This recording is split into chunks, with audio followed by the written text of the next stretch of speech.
sing to raise our spirits in great despair through the ashes of oblivion. Quick and unseen like the dragons of spring, for we owe no debts and bow to no king. Every war has its cost and we've paid, won by the bond of the body we've made.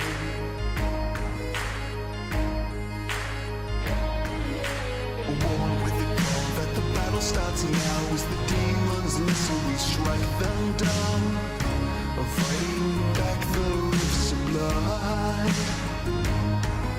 Sent from the sky like some angel in need, give them news to strengthen and words to heed. Heaven's bells are set alight, we're knocking on the gates of hell tonight.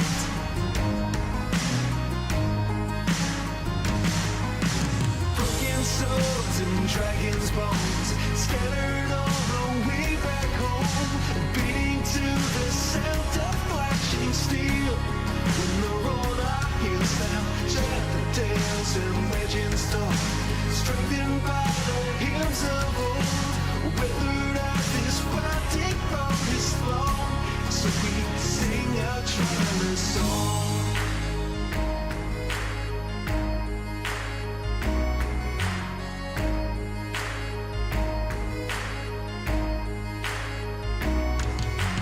Play out a spell in your sequence of chords to inspire and sharpen our rusted soul, echoing the whisper of the trees. Creep along a path where 1,000 bards fail, from the thick Western jungle trails. Come from afar to set prisoners free, to dark tangled depths from the open sea.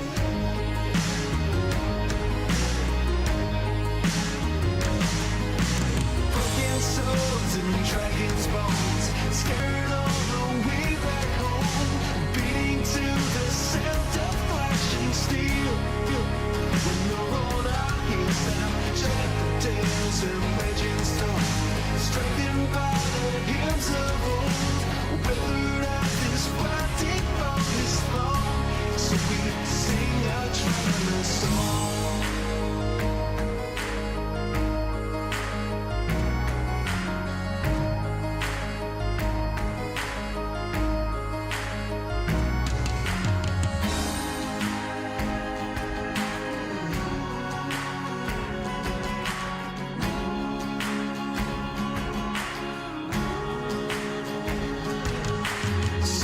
Chances don't come cheap, so keep alert and on your feet. An ancient spirit song will heal our wounds, unabashed by our defeat. Spot the bloodstains on these cobble streets, a message to the gods to see us through. Ever heard, get a friendly song, so raise your voice and praise the sun. Call a new rebirth to keep us strong. Countless souls along the path, lost to fiends and lives of wrath, will return to play our final song.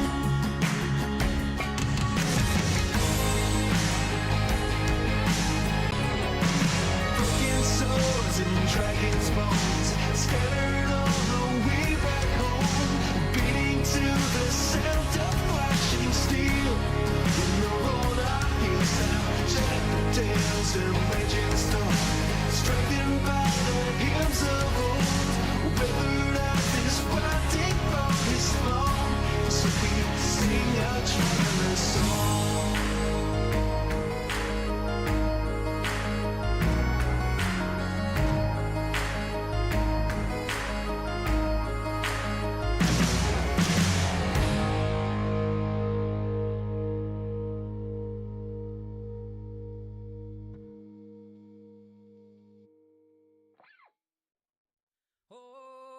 Sherva ho valya ho ro sherva ho valya ho ro sherva ho valya ani sherak tang tauri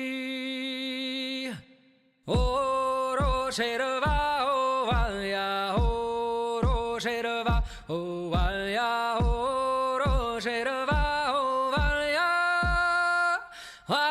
serak tantauri Serava van len var begracht u veien gevan Jo grei sjælef malok Stuldir talas na karlef Oro serva o valja Oro serva o valja Oro serva o valja Ani serak tantauri Ta granja vele kaktar salja Og vi armali malkara Gere kranis de galne spanik Eskori suru jar khalif Oro serva o valja Oro serva o valja Oro serva o valja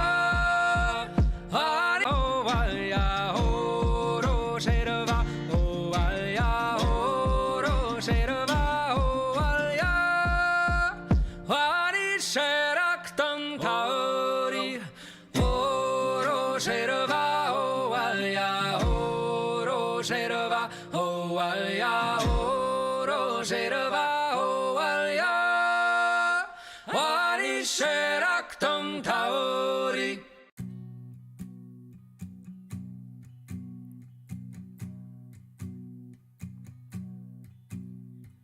I vis no na the lady. I vis no na danza. I vis no na the lady. I vis no na danza.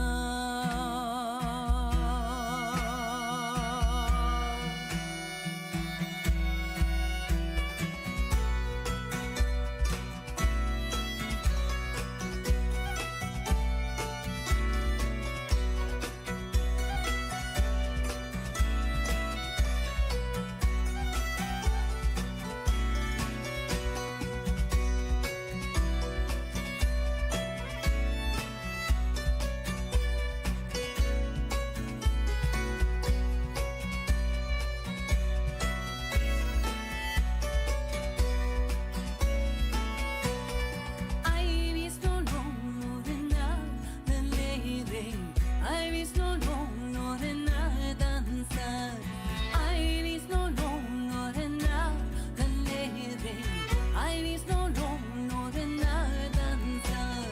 Tu te fazia le tourne l'envie. I vis no na the lady. Tu te fazia le tourne l'envie. Fazia le tourne dans son folia.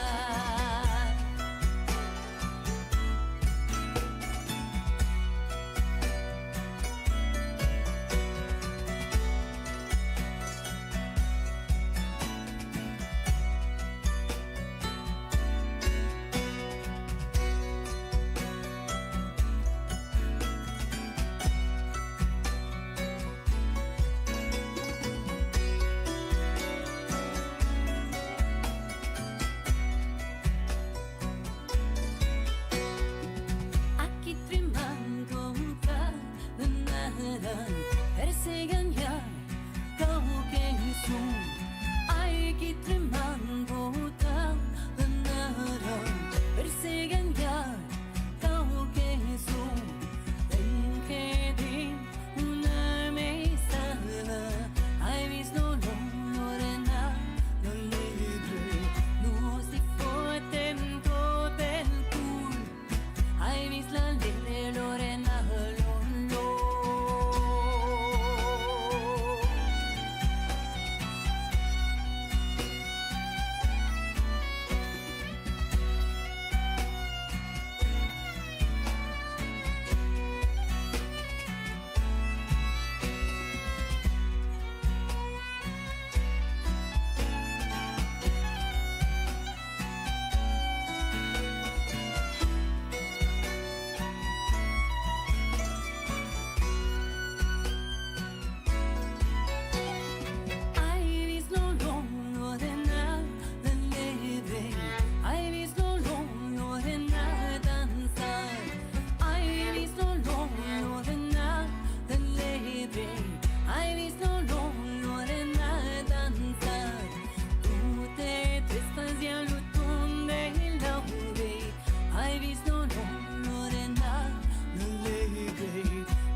Desfazia-lo túnel la ouvrei, fazia-lo tornar o som boiar.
Of all the trees that grow so fat o'er England to adorn, greater are none beneath the sun than oak and ash and thorn. Sing oak and ash and thorn, good sirs, all at a midsummer's morn. Surely we'll sing of no little thing, and oak and ash and thorn. You that is old in churchyard mold, he breedeth a mighty bow. Alder for shoes do wise men choose, and beech for cups also. But when you have killed in your bowl, it is filled, and your shoes are clean outworn. Back you must speed for all that you need to oak and ash and thorn. Sing oak and ash and thorn, good sirs, all on a midsummer's morn. Sharp a limb on the head of him that any way trusts her shade. But whether a lad be sober or sad or mellow with ale from the horn, he'll take no wrong when he lieth along neath oak and ash and thorn. Sing oak and ash and thorn, good morn. Surely we'll sing of no little thing, and oak and corn. Sure as the sun come up from the south by oak and ash and thorn. Sing oak and ash and thorn, good sirs, all on a midsummer's morn. Surely we'll sing of no little thing, and oak and ash and thorn. Sing oak and ash and thorn, good sirs, all on a midsummer's morn. Surely we'll sing of no little thing, and oak and ash and thorn. 3 people, preferably. Nudge. Nudge. Norn, everyone, Nudge. and welcome to another episode of Realm Weavers. So, just a couple of things I should note. Number one, it seems like we're having a little bit of technical issues. And I just looked it up. I think it's on YouTube's end, not mine. It looks like there have been almost 40 complaints or reports of like YouTube outages, and it's like I checked the actual site. It looks like it's buffering on the stream right now. Like it keeps buffering every now and then. So basically, the frames have dropped by like 26% approximately. So we're having that. But Things happen. in addition to that, I have a great announcement to make. We have a new Patreon member. Nice. Yep. Everyone, I'm doing a Patreon call out real quick for John O'Connor. He became a supporter for our channel. So yeah, we officially have 2 paid Patreon members now. And I'm excited. Fantastic. Yeah. Right. Alrighty. So how's everyone been? I'm You alright. know, I've been. Nobody wants to hear about my burnt cherry pie, so good too. Welcome, I'm Pandora. on my. The poor cherry pie. I'm gonna go to Germany. Oh, cool. Yeah. Going to Germany? Yeah. That's cool. Make sure to take pictures. If you go to the Bavarian side of Germany, definitely try the beer. The beer is fantastic there. I'll keep that in mind. Yeah. Could not affect street. Yeah. I don't think you're going. It's a judging very from- pretty country, is all I'm gonna say. It is a very pretty country. Alright, so last we left off, we've been. Hi, Patrick. Last we left off, we have been traveling again along the road towards Balmoral. Encountered a few things, 1 or 2 people, encountered some interesting ruins. But now we're getting to the exciting bit, because now we are headed towards the floating island in the sky. An island in the sky. I was waiting for someone to say that. So this is essentially where Vlaza Costello typically lives, according to Ariane. Not Ariane, Lyrian. I'm getting names mixed up. According to Lyrian, this is where Vlaza Costello lives most of the time, and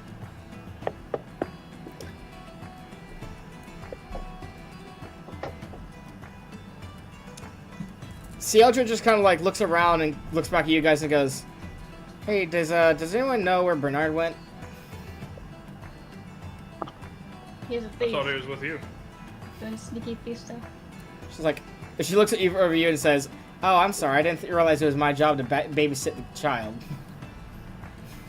I thought we were taking turns. I did it yesterday.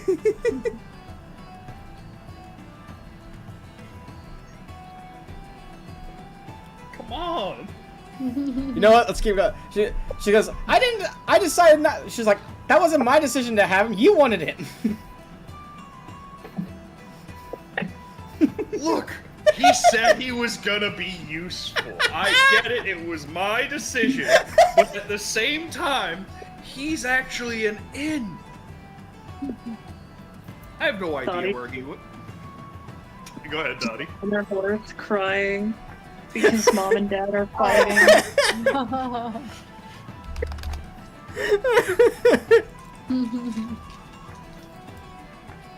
Could've gone one worse. I could've been like, you let him escape?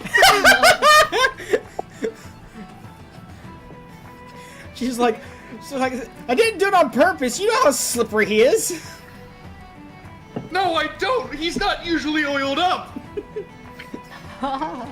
It's like, that's not what I meant, and you know that.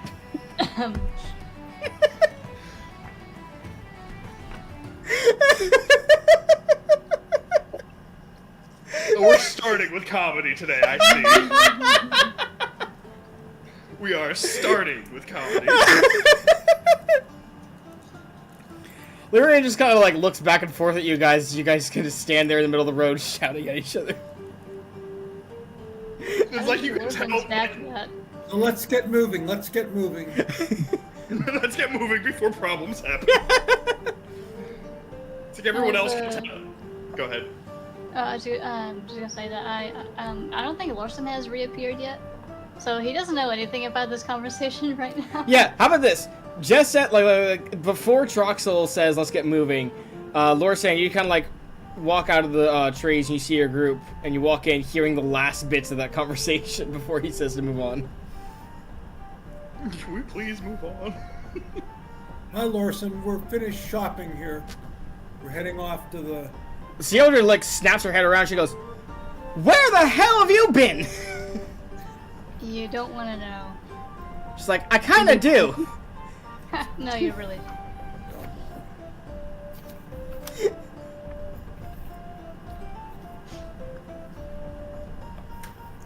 What? It's like What? it's like we gain one and we lose one every single time.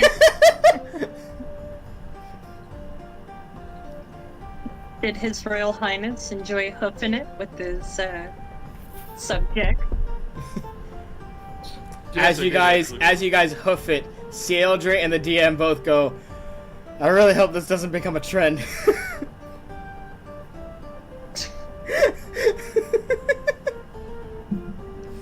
Alrighty. Ah, so we're already breaking the fourth wall. It's only what, episode 16?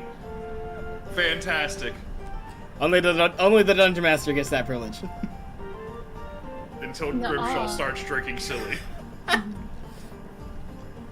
Until he drinks mithril vodka and rolls his nat 1. I might force that there. When that happens, we don't know, but we know it's gonna happen. Eventually. Eventually. Alright. So, we're going to the island in the sky. Yep. Did anyone pack harpoons? Cieldre looks like Grimshaw like he already got drunk on mithril vodka. Look, it's still early in the day. It's called day drinking for a reason. Why don't you ask the one that's native to the island how to get up there?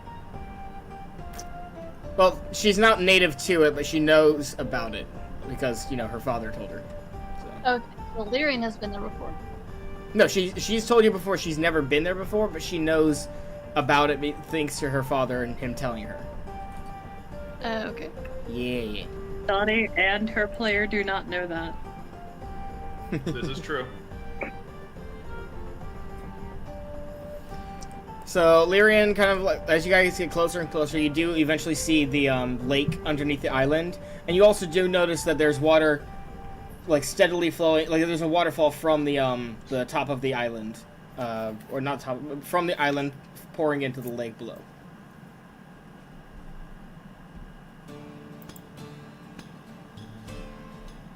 So, Lyrian is just kind of like, okay, so...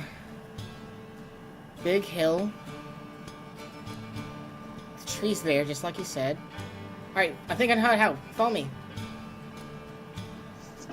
We'll follow. Dottie is dotting along. So she leads you, she starts searching around the hill until eventually she finds a crevice. And going to the crevice, she kind of like she looks at it from the side, and then you see her walk straight through the hill. Like, there's essentially a crevice that's almost hard, that's really difficult to find, and even then you just see stone and moss as a wall, and she walks right through that, dispersing the illusion for you guys. I'll follow. Can a horse fit through there? Yes, actually, a horse can fit through there. I'll take my horse then. I'll ride Trumper through. You guys go in. It's a very. Pony. It leads into a small room, but that's not what surprises you. What surprises you is that flush up against the wall, you don't see stonework or a door or anything like that. No, you're looking straight up. What you're looking at is what you assume to be the top. Is what you assume to be the island above you. So, breaking the fourth wall here so the players understand what you're looking at. You're essentially looking at a gate or portal. I thought we went. Oh, we didn't go in the gate. We went into the crevice into a room. Yeah. And now. And the gate, yeah. Gate. Yeah, so the gate is on the other side of the. I'll Yeah. leave my horse in this room, and I'll go through the gate. She stops and goes, wait. She reaches into her pouch, pulls out a stone that has, which seems to have a rune on it, and then she tosses it through the gate. She waits about a minute, and then she's like, Okay, now go. Okay, I'll go. All right. Alright. She come also? Yeah, she's coming. When you walk, Troxal, because you're the first one to walk through, you're the first person to notice 4 full plate armor standing with with swords and shields at the ready. And mind you, when I say full plate armor, I'm saying only full plate armor. There doesn't seem to be anything inside of it. Oh, okay. Okay, Lorsan, yes. I was gonna say that, I guess, Lorsan, gives Dorian, like, a couple pats on the head, and then he also leaves him there in the room, because it's probably safer than going onto a floating island. Okay. And he says, are y'all coming? Green is probably better than not staying here. Dad, are you coming? Dottie? I'm gonna. I can't hear you. And then just like Oh, turn oh. around. And I'm gonna walk her back through the portal. And then I'm gonna leave her there. So that way, if she wants, she can just like go frolic off or do whatever. Like go graze. Okay. And then I'd go back in. And then I'm like, and I follow. Grimshaw, are you going in last then, or? I mean, I did say I was just going in. I mean, I'm probably going in before Dottie, if anything. Okay. Yes. So yeah, as you guys walk in, Does Lurian pick up her stone with the rune on it? she waits until everyone's gone through first. Yeah, so everyone who walks through, you see 2 full plate two sets of full plate armor on either side with shield and sword at the ready, with no one wearing it. Okay. Shiny. Is this the welcoming committee? Lyrian picks up the stone and goes, you could say that. It's a way to keep people out when they're not supposed to be. Unless you have, you know, a stone with this rune on it. It's a sign that you're a friend to my dad. The only friends of your dad I'll know make this a person? note of what the rune is. No, seriously. I don't have a picture of it right now, but Doesn't matter. Doesn't matter. Okay. So only friends of your dad know about this island or how to get to it? Anyone who can look at a map knows about the island. Only those who have connections with her father or good enough friends with him have access to the island. So there shouldn't be a lot of people here then. She shakes her head and she's like, I don't expect anyone to be here right now, to be honest, besides my dad. Oh, you think? Okay, good. Let's go. Let's go see if we can find him. Yes, let's find this Costello fellow. Lyrian just gives you another glance before she walks it up, before she starts leading you. So looking around, you can see a couple of areas of interest. So first things first, there is a what do you call it? There's what you can see to be the center of the island, which has a massive crystalline structure with brass structures around it and twisting around it. At the base of it appears to be a moat with a stream that leads off to the edges of the island, which forms into the waterfall you saw before.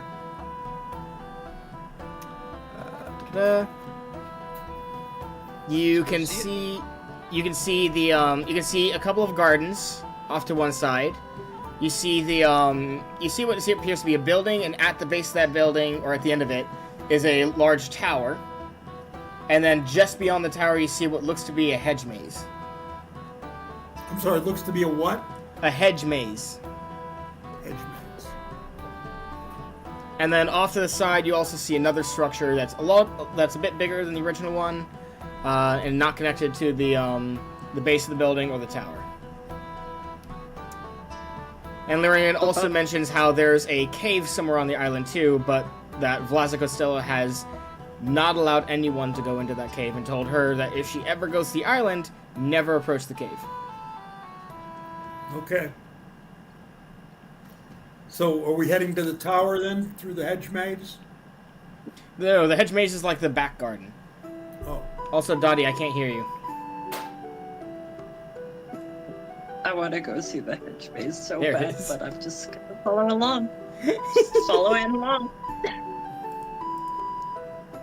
Look, I know better than to get lost in a hedge maze of a wizard. Does Grimshaw know that? Nah. Lemon. Lyrium, which way to your father? The tower or something else? She tells you it's probably going to be the tower. Sometimes he gardens, but best bet is the tower. Okay. Let's head that direction then.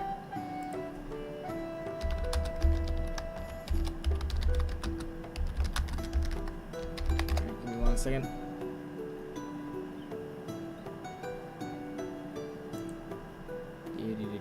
Almost forgot something.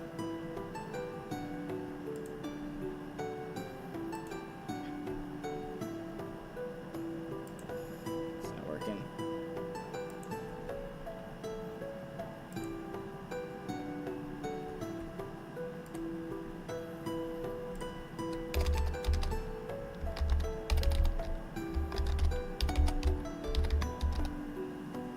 Alright, so you guys approach the main door. Again, there's two full plate armor stands on either side of the door.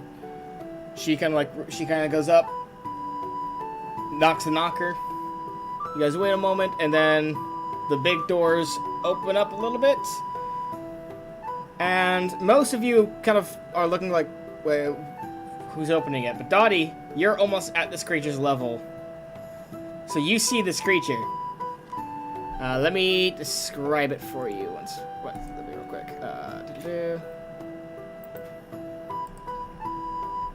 I'm all over the place with my notes.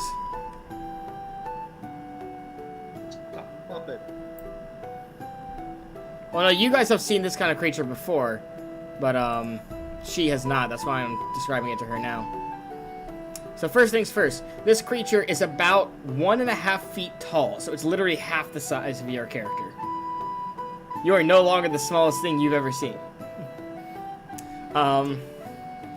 It has greenish reptilian skin, leathery wings. It has a bat-like mouth with teeth and yeah. This thing just kind of like opens the door, looks up at you guys and goes, "How may I help you?" I want to hug him. Do you declare that, or do you approach to hug? I approach to hug. He quickly draws a knife and just points at it and goes, "What do you want?"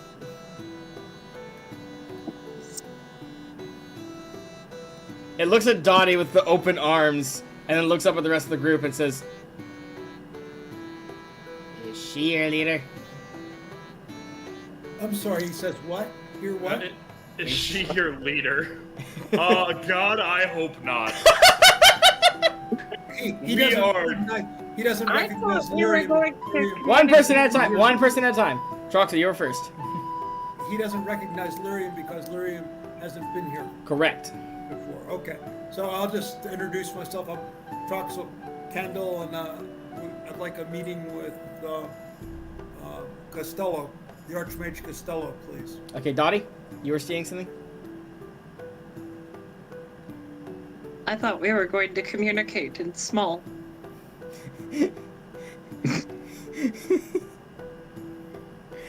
So it just looks over at Troxal when he speaks, asking for a meeting, and it's like, "You're here for Costello?"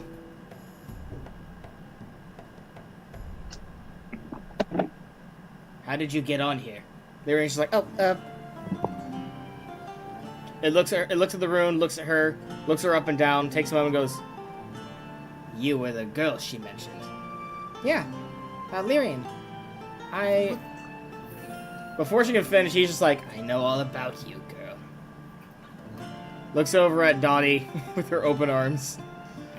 And he's just like, slowly tucks his knife away and just starts pulling up the doors for you guys to go in. And then starts leading you So inside. what exactly are you? Stops, turns around. "I am a homunculus." A hug monculus. It just narrows its eyes at you. "Stop it." mean, because It'll be easier if you just let her hug you. I mean, Roll. yeah, Okay. Both Dottie and Grimshaw roll a persuasion check. D20? No, D100. Okay. Let's go. That is a 64 plus my... plus 3. I rolled a So 96.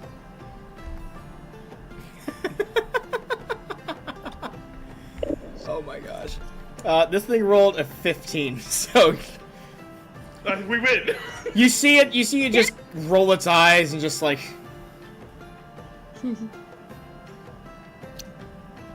Go ahead. I'm going Dottie. in.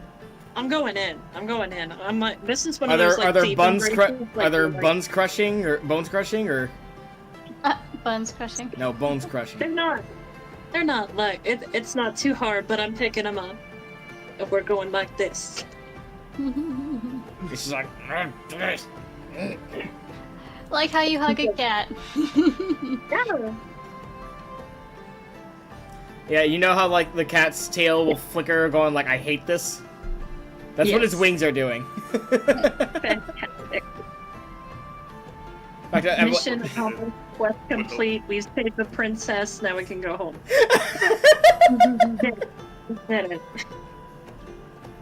Dottie's So- whole goal was completed in one day.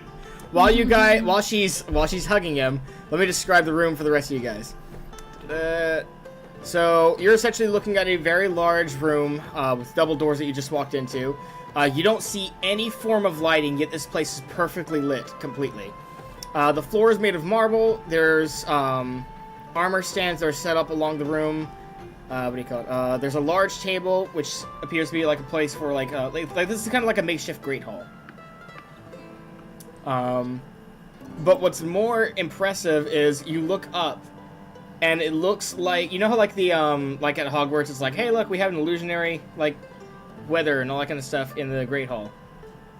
It's similar to that, only it's only straight up just like a night sky showing the constellations. Okay. Hence, no ceiling. Well, no, there is a ceiling. It's just an illusion. There's just illusion magic placed over that to kind of like give the vibe of like, hey, this is really cool. Okay. So eventually, when Dottie finally does let him go, he flats to the ground. It's just like, starts moving his way over to the other end of the building, leading you guys in. And as he leads you, he goes, "Vlazo Costello is not here." Huh? Do you expect him back? I have expected him back for some time now. He has not returned. How long has he been gone for? He kind of like pauses and looks over you and says, "About 5 months now." Okay, so he's most definitely missing. So, I'll talk to Lyrium. Is that your understanding, Lyrium, in terms of about the last time you've seen him? No, the last time she saw him was about a year ago. A year ago. All right. Where was Did I you was- say where he was going the last time he was here? Even if he did, I would not be able to tell you. Does he have a Anyone, diary? like, finding him? Okay, to Dottie, he just kind of like looks over and says, "Do not ask personal questions." Did That's a yes. Lyrium say that Costello is her father? Did She do tells that? you, she's told you that he's her adopted or foster father. I understand that, but does that have any weight? Oh, you're asking if her being there will give any weight to him telling you information about where he might Right. be? You're gonna have to roll another charisma check for that one, but Lyrian's gonna be helping you on that. Charisma Oh, check. jeez. 33.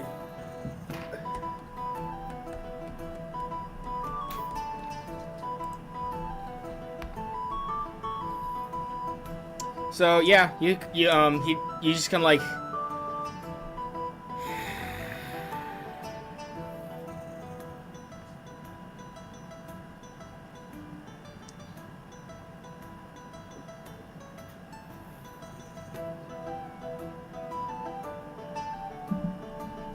Come. Starts walking through the through the door in the back. And you hear him. Okay, so quick question: who speaks Elvish? I do. Me. Oh, I do. I do speak Elven. I speak Elven. Look, I don't speak dirty hippie. Okay, so those who speak Elven, you hear the homunculus look off to something you can't see and go, "Go fetch our guests some food and food and drink." It tells them bring it up to the study. Okay. As it starts leading you into the other room. And we'll follow him to the study. Well, actually, you don't see a study at first. Essentially, what you see is a long hallway that reaches a circular room in the center, and in that circular room is about 6 doors, as well as another hallway going off to the other end. And he explains to you. He explains. The implication is that the interior of this tower is much larger than what the exterior looks like of the tower. No, it's about the size. It's like the TARDIS. I said it was a big. I said it was a big target. I said it was a big tower. So. Okay. Yeah. Okay. He explains to you that these rooms are the guest rooms. Except for that one. That one's my room. Okay. He leads you guys upstairs. This is the study. So it's essentially, you see a whole bunch of bookshelves lining the walls. Each of them are filled with books. You see a sturdy desk littered with open books, parchment, and inkwells. You see a small hearth in the corner, which is currently lit. You see a ladder on a rail for getting to the higher books. Troxal, at a glance, you can tell this place is perfectly organized. You can see like golden labels on the different bookshelves to help identify what everything is for. You guys also notice, like, in addition to like you see some like armor stands, you do notice 3 glass cases that are firmly locked. Each of them having a book. Each of them having something in it. Okay, I'll go look at these cases one after another. Take a look at them. What do they appear to have in them? So the first one contains a large yet basic black-bound book. Nothing of interest, just a black book. Lyrium, do you happen to know what this is? Let me go through the list first. Okay. So the second one, your guess is that it's also a book, but there's a cloth draped over it, so you can't see what the book is. And then the third one looks to be kind of like a worn journal. And that's under lock and key also. Okay. All 3 of again, these are under lock and key. I'll ask Lyrium if she knows what this is. She has absolutely no idea. Does your father keep a journal? She shrugs and goes, I'm guessing? I don't know. I've never seen him with a journal, but he's told me about stories of his adventures. Do you think it's worth trying to get into into this case to read his journl? So that You try have that. some idea of where You hear the homunculus behind you going, "You try that?" And all the armor stands like suddenly look at you, and he goes, "You won't live before you open the first page." Okay, then I'll ask him. Does the Archmage Costello have a journal that we could look at that might give us some inclination of why he disappeared? Points at the third case and says, "That is his journal." Okay, so it wasn't the case then. And that's the one he's not allowing us to look at. Yeah. Okay. The armor stands go back to their normal position.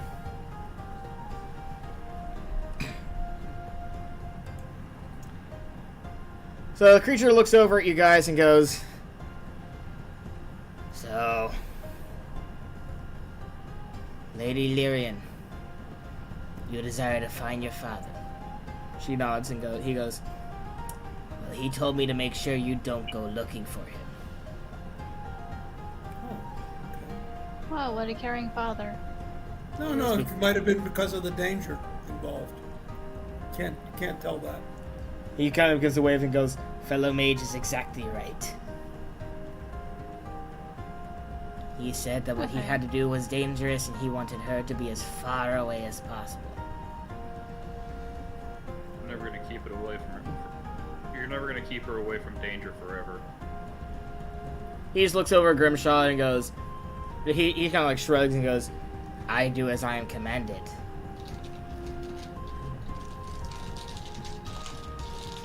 Can I use these books to copy a tier 3 spell into one of my spell books? Yeah, you can. Looking through, like, you start looking through the spell books, and the homunculus is, you notice the homunculus is like watching you as you're doing so. But looking through these spell books, you ready for the list? Sure. Here we go. Just for tier 3, please. Just tier 3. All right, so the tier Yeah, 3 we that don't need like 20.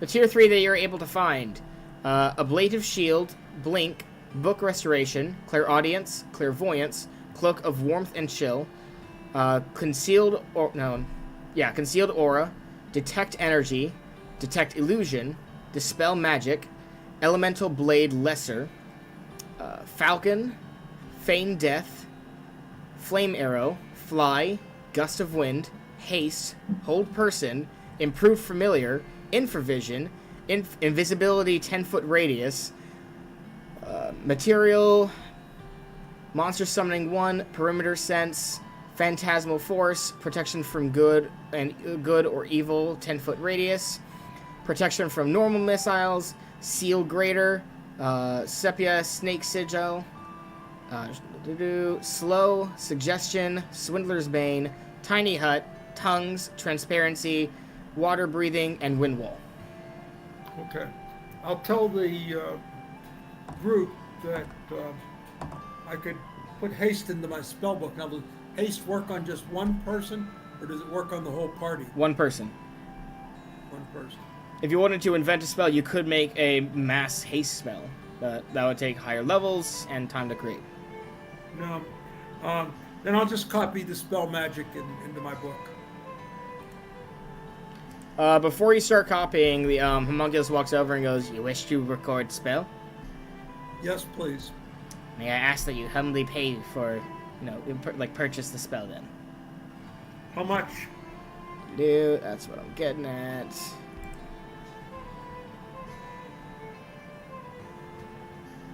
Here we go.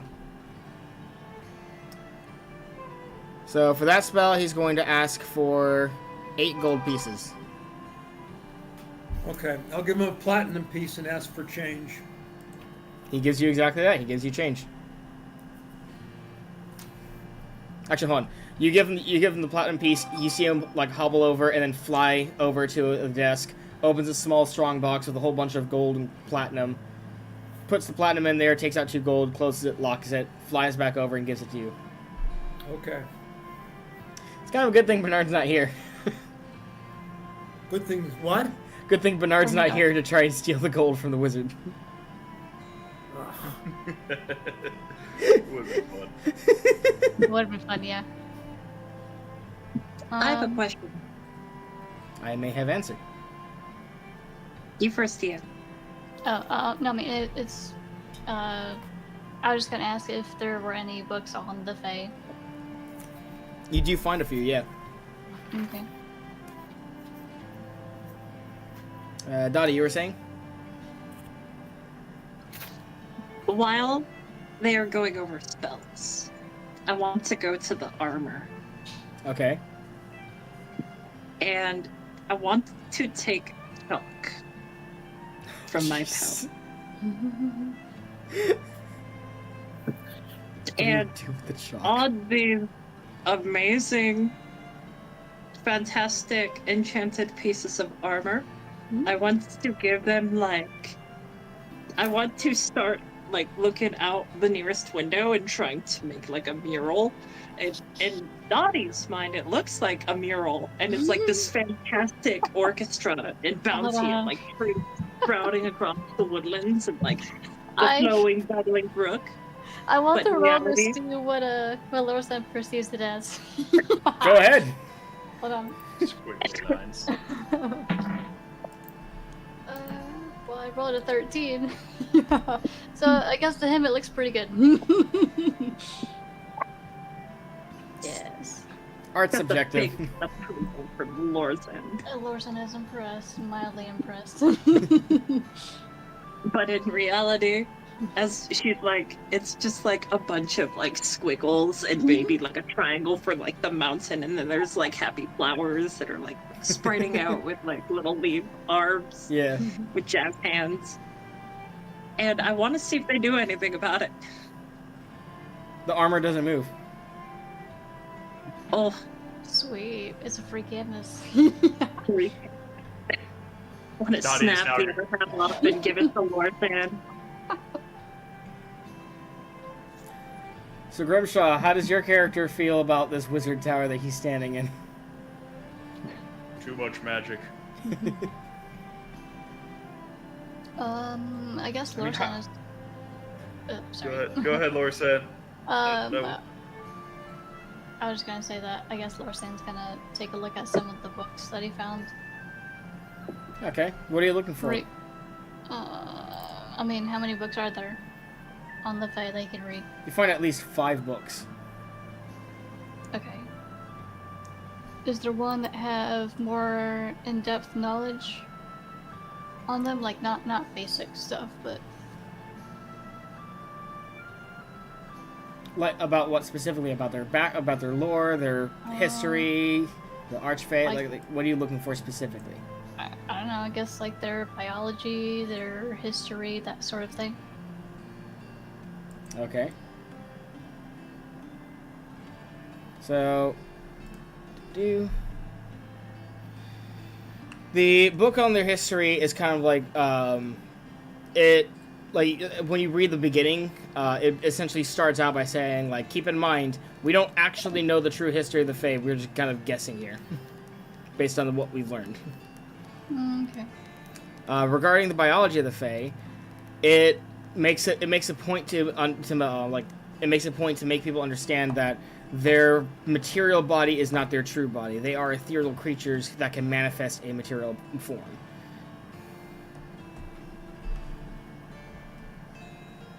Even in the Feywilds? Correct.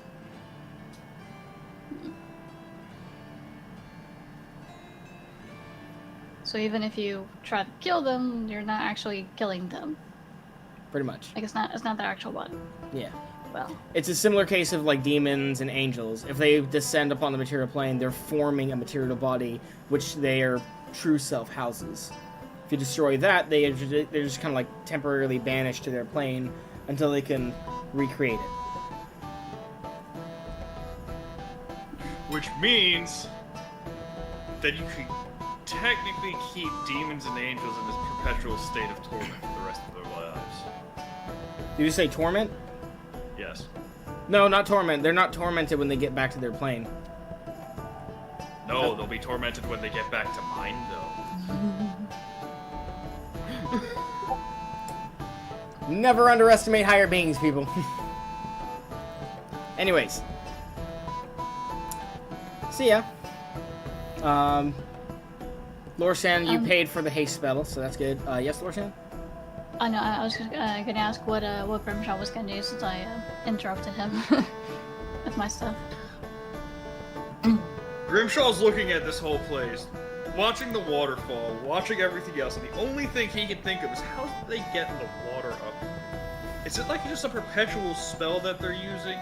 Or is there like, did they like make an invisible pipeline that just pumps water from the lake up to the house?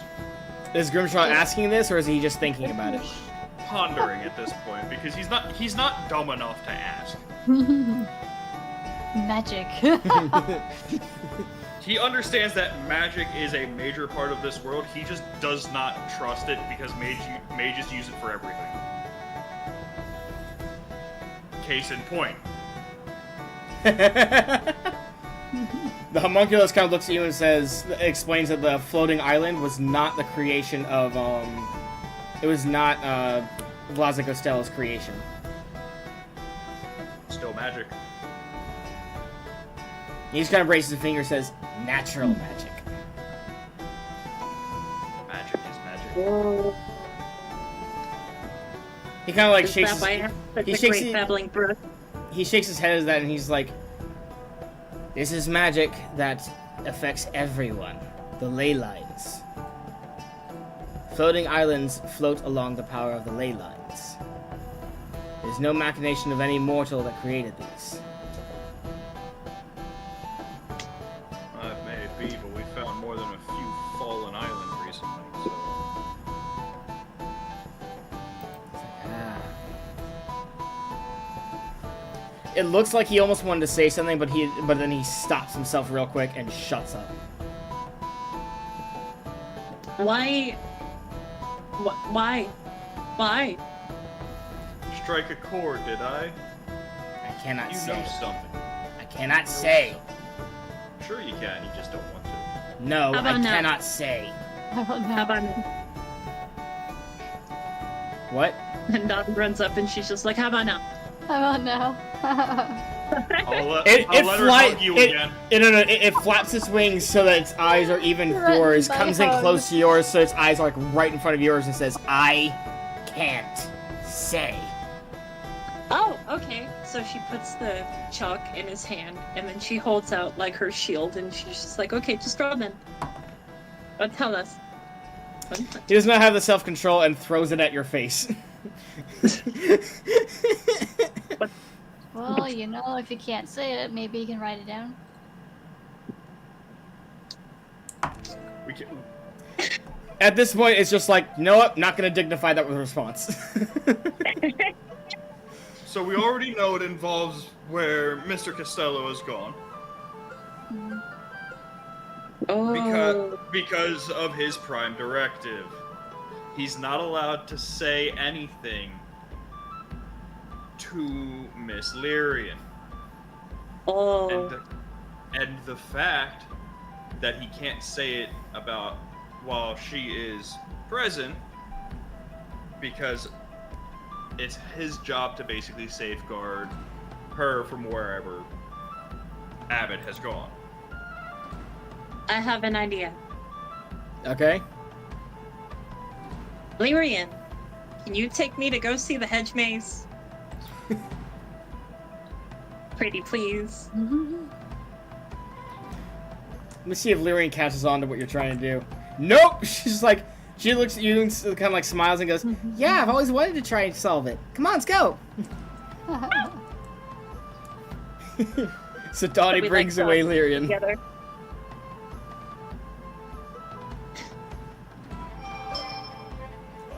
There. Now that Miss Lyrian's not within earshot, it's a little bit easier to loosen that tongue of yours. The homunculus looks over at you and says, you think I am that foolish? You will just tell her when she returns. Now, why would I do that? You're What clearly money helping is- her. Doesn't mean she's following us. We told her we'd help her find her dad. We never said we'd bring her along with us. She's been following us because it's been convenient for both sides. This way, if we get information, she can stay here and be safe. Correct? It just looks at him, it just looks at you and says, we both know she won't stay. Well, you're correct. We both know she won't. But what reason does she have to follow us? We need Costello as much as she does. As much as she wants him. Excuse me, refresh my memory. Why are we looking for Costello again? Before Lyrian? We're between for Lyrian and Cieldre, because Cieldre needs him to pull the whatever it is that causes The her. curse. Okay, I thought we were Well, gonna do the curse. there's also another the one. Clerisy when we get to It's actually three Tom. reasons. The first There's actually the first was Cieldre, the second was Lyrian. Grimshaw, you want to say what the original reason was? Listen, No, it's that's been a fine. while. That's fine. I just Okay. this was just an aside quest. This wasn't. No, it wasn't. anything major. that It we was had to do. it was major though. The original It was major. the original reason you guys were setting out to find Vlad Costello was because you were trying to find someone who could identify the powers of the ring. Oh, right. But that's over now. We don't have No. the ring anymore. Yes, we do. Oh, we have the ring. You're right. We do have the ring, yeah.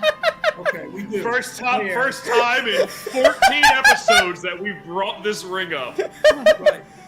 Okay. Well, no, not quite. You brought it up in Briar Glen with the Night of Reckoning. That's what that the ring was primarily why he was like, okay, let's set up a meeting and talk.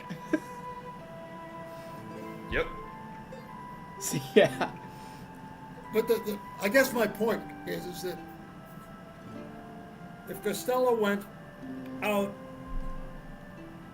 on something, quest we'll call it, or that he feels is very dangerous to himself, then it's far over our heads. So why don't we just move on to Balmoral and take care of the stuff that we can take care of. Balmoral. A, si- Balmoral. Whatever. a single mage is still gonna be squishy. It could just be dangerous because by the sound of it, it's something that's nullifying natural magic. Either the ley lines are shifting, or something is disrupting said natural magic. If we figure... So, that's going to disrupt a mage's magic as well. Considering that most mages either pull from natural or astral magic, it could cause his magic to misfire or whatnot, which could be potentially be dangerous. Yeah.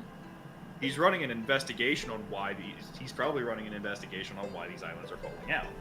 Which would mean he'd have to go to another location where said islands are starting to fall. We just need to figure out where. That's a good point. Behold, Grimshaw putting 3 and 3 together.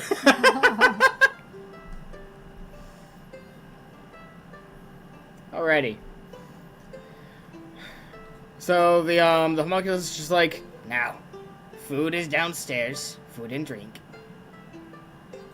I shall be upstairs.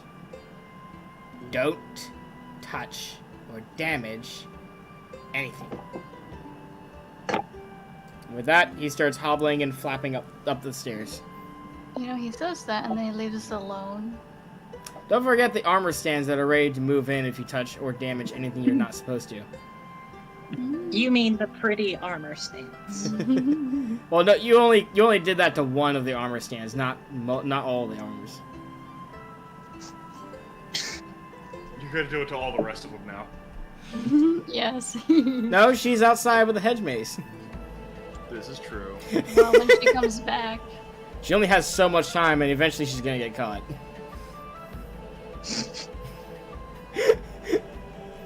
So what do you guys do now that you're left alone? Well, we didn't I'm really not going get to any touch information. the journal, even though I would like to. Mage hand. Yeah, Grimshaw, how does your character react to the sealed up books? He's just assuming that there are probably tomes of forbidden knowledge that should be left forbidden knowledge. But knowing that one of them is in fact a journal would be useful. But the thing is that we can't touch it. He didn't say anything about reading the books in the library, though. Yeah, you guys are free to read the books in the library. That's fine. So, is there any books that would have information about said issues of islands falling out of the sky and what could predicate that? That depends on what subjects you're looking for specifically. Are you looking for, like, the studies on magic? Are you looking for historical books? Like, what are you looking for specifically? Like maybe ley lines and natural magic and how they correlate or something like that. Okay, so that's what Lorsan's looking for. So, listen, I'm not gonna preface that I know anything about magic, so I'm gonna leave that to our Smarty Two Shoes group. I'm gonna go look at books that can tell us about like historical events that might cause, again, magical collapse. Okay, so he's looking for historical documents. Troxal, are you going to be looking for anything? The only thing I would look for is if I could find some information on that upside down floating island that we found earlier. All right, so that'll also be historical documents you're looking through. Yeah. Okay. So go ahead and roll intelligence check to try and see what you can find. And while you're doing that, Dottie, In the hedge maze. I want you to roll an intelligence check. I'm the smartest smart that ever done. Smarted. What is this? Intelligence, so D20. Ooh, What'd you get? I got a 16. Oh, there we go. So smart. So you may not be the most intellectual of individuals, but you are very smart when you have a lot of like street smarts and like, okay, so maze, try to stay on one side, eventually hit the edge, and you'll that kind of thing. And as you're going through the maze, you at some point reach an opening, an exit, if you will, and as you do, you stop and reach. You essentially spot a what do you call it? The opening to a cave. And guarding this cave is four full plate armors and a stone golem.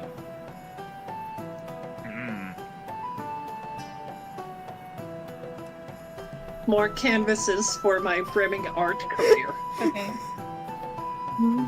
I want Oh, to yeah. draw one with a scowl. Are you approaching them then? Yes. These ones, when you start to approach them, they immediately get on guard, and the stone golem like takes a very heavy step forward. I mimic it with a step forward. It takes another step forward as it like puffs up its chest as it's like warning you not to approach further. Just recognizes this and goes, I don't think they appreciate art. They're no fun. So, now that she is aware of the location of the Don't Touch Me cave, The don't touch go me over cave. their cave. The no She'll look square back cave. at me again, and it says, "That's the one, right?" She looks over and she goes, "Yeah." She's like, "I didn't realize he had a stone golem guarding that. That's amazing. Never seen one What's it- before." Oh,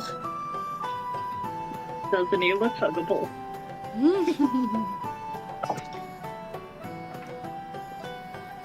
Everything Alright. is huggable. So, Yes. Lorsan, Grimshaw, Alright. Troxal, what did you guys roll to find books? 17. Roll a 15. I got a 3.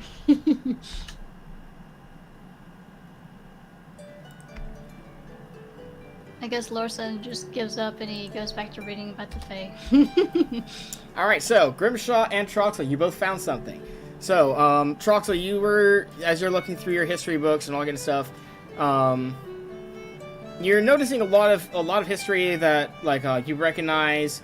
You see some history books where it's like, huh, I don't remember that being taught to me. This is different. Wonder if this is, like, propaganda or something else like that. And you start like reading up on the books about the floating islands, and it essentially says that Alvarian used to have a whole bunch of floating islands, but not anymore. And it doesn't really specify as to why that's the case. And you even see written on the side of like there's like a note attached to the page with couple a couple of notes. One of them is ley line failure. Another one says what do you call it? Interdimensional distortion. Another one says like interference from higher plane, and then another one says what do you call it? Destroyed in war with question mark. The first two were crossed out, by the way. Okay, there's nothing specific though about the one that we found that was downed or anything like that. Nothing specific about that one in particular, no. Grimshaw, my friend, you're looking through a history book of Alvaran. You're just kind of like scanning it real quick, trying to find anything that links to those kind of things. And the further back you go in the book, the further back in history you're going, you eventually hit a point where you stop because you see some pages were torn from the book.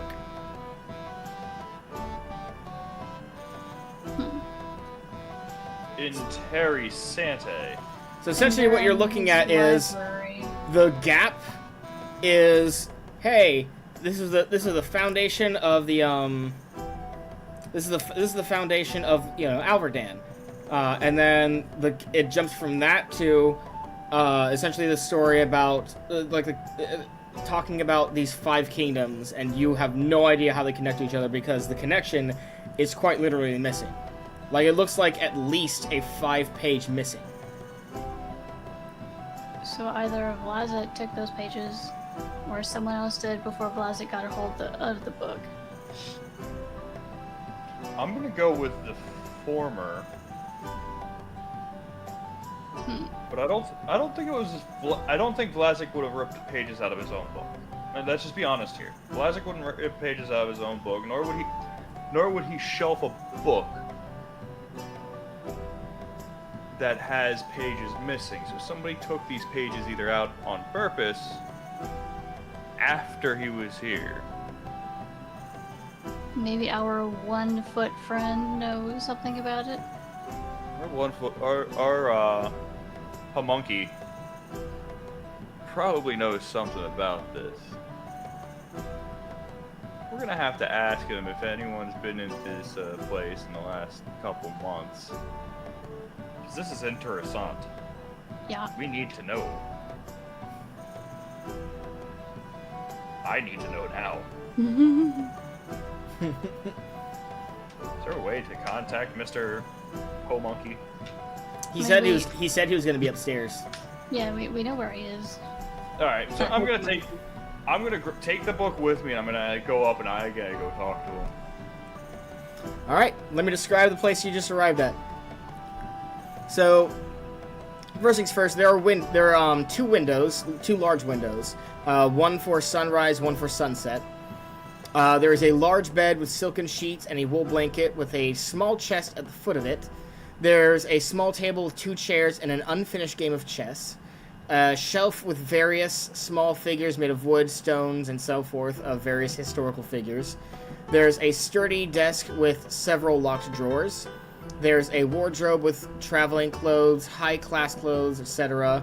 There's a reading chair at the hearth, near a hearth, with a small table to the side of it. You see a wall rack with a staff, 3 wands, and a sword. You see a small shelf with what appear to be personal mementos, and a couple of armor stands around the area. And there's still stairs going up further. The homunculus is sitting on the table with the unfinished game of chess, just staring at it. Excuse me, buddy. I see you're in a riveting game with yourself. But I have a question. What do you desire? I found this history book. And Problem is, there's several pages missing. his arrows narrow as he flaps over there and snatches the book from your hands. Opens the book, finds some pages.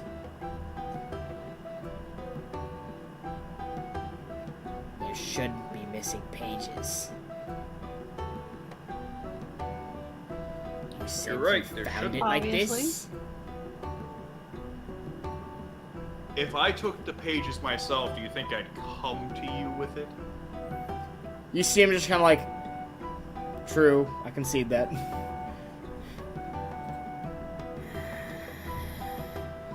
This is not good. This has ill implications. How so? It means someone broke in, and that shouldn't be possible.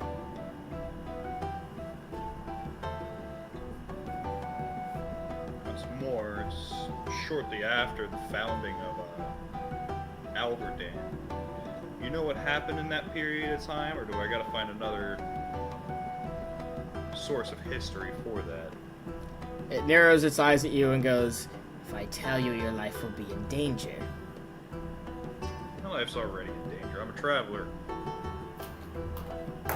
In danger with the government you are in.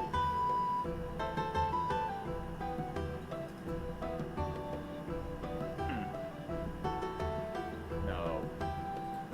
That's interesting. Suddenly there's more to the story than meets the eye. Troxal, Not a did you big catch fan that? Did Troxal follow me? I don't know. Troxal, Oh, did you yeah. go with him? No, I didn't. Okay, so Troxal's still downstairs. Cool. Yeah. I was looking at books last time I looked. Look, I'm not exactly on good terms with this government right now either. We're probably on their hit list to begin with, so a little bit more danger ain't gonna bother me.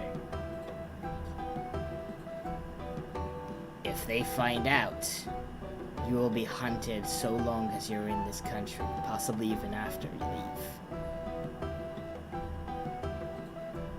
Then I'll make sure they don't find out.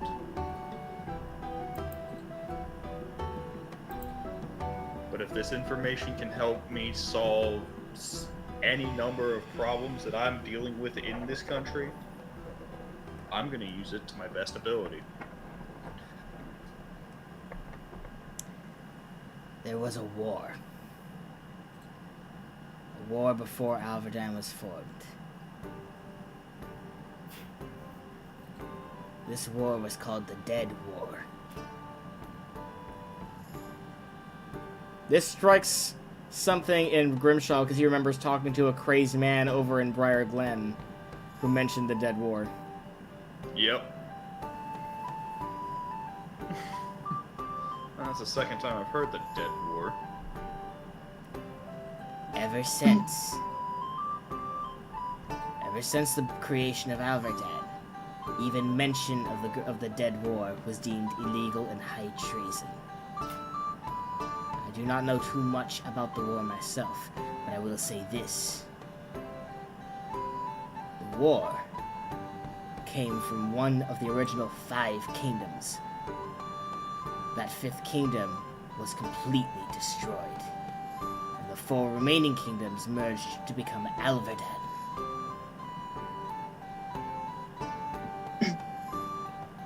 You mentioned this floating island that fell, correct?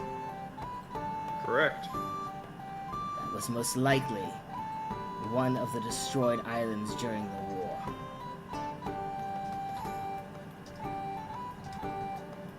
No.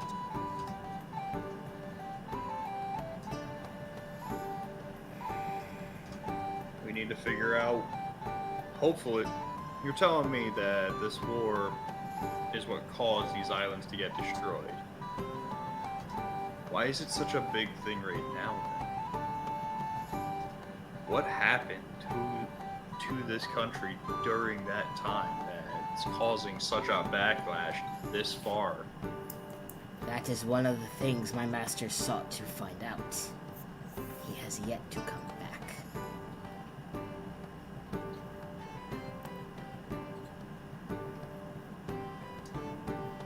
Interesting.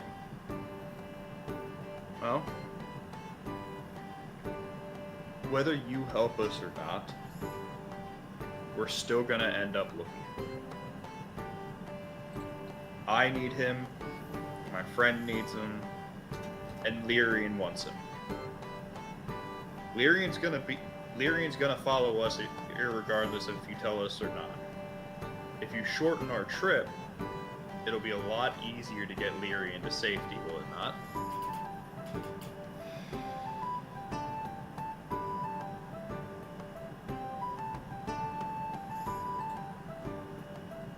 Is there anything else you decided? Honestly, I want to meet this Costello guy, but doesn't look like you're going to be able to help us with that one.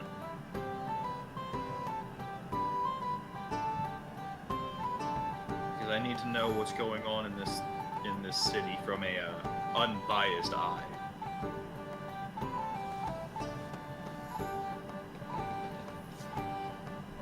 What is your interest in the country?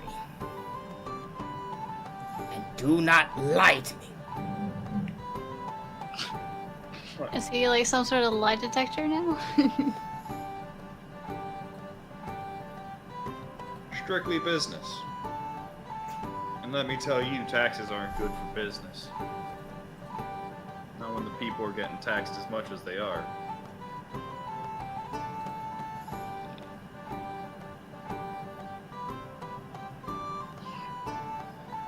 He just kind of gauges you for a moment before he goes, so you wish to take advantage of the situations here?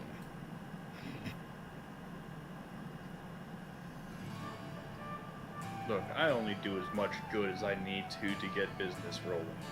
Once business is rolling and my pockets are filled, yes, I want to take advantage of the situation. Is that so bad of me? If left unchecked.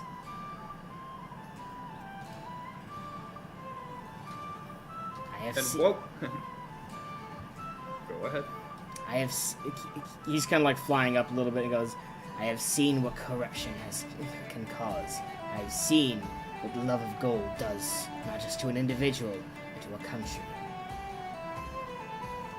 I will not have that happen again. Well, I'm an individual who has no interest in running a country.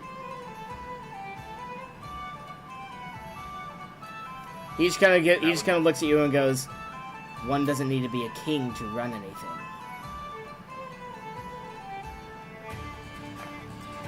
No. But a king needs coin. And if the king doesn't have coin, he seeks people who do. And if I tell him I want nothing to do with taxes or anything else in this country, and he leaves me alone, all the better for the both of us.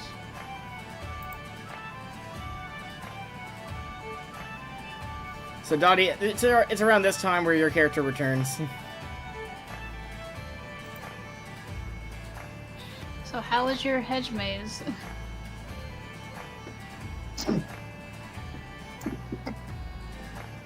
Just like leans in, and she goes, hedge resting. Oh, by the No way, puns. on your way in, you saw essentially a table filled with emptied plates that clearly had food on them, but they were now eaten, and you saw just a random sack on the table. Lorson has not touched his food. Oh, I'm aware, but that's what Dottie sees. Do you want food? Food? Here. Just immediately starts snacking. And then I found something down there that was neat. Oh yeah? There was a lot of squares. I And then- see. Oh yes, it was very shape. I see And then how when you're there was no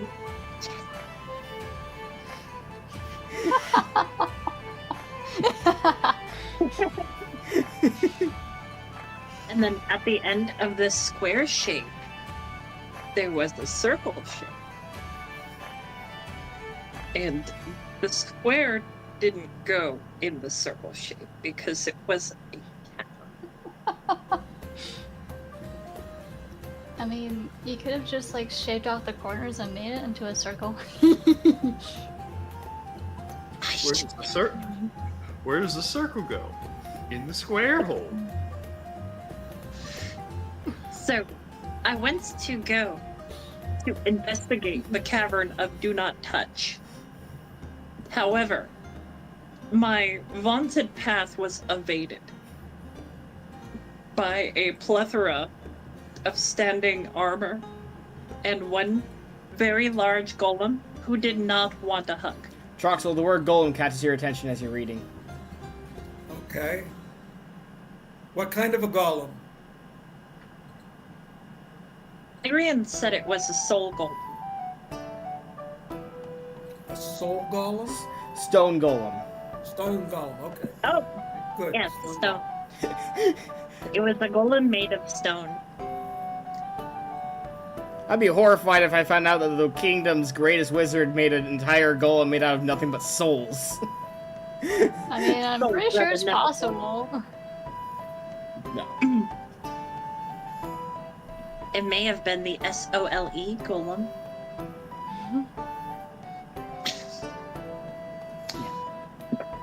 So, after my path was evaded, we came back here. I see. Do you want to help me gather info from these books? And I gesture to the the 5 books I have on my table. I would love to. She'll toddle over, start looking through the books, so she could get that big score.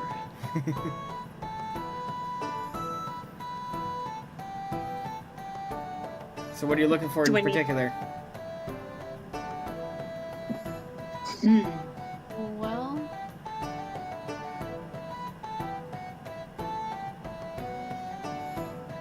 Recipes. recipes. Alright. I'm thinking if, and so Dottie wouldn't know this, but if I were to hazard a guess as to some of the things that might be interesting, maybe something to do with a surgence of undead. That might be useful, yeah. So are you looking for, like, again, like historical documents, or looking for magical stuff, like magical evidence and theories? Like, what are you looking for specifically?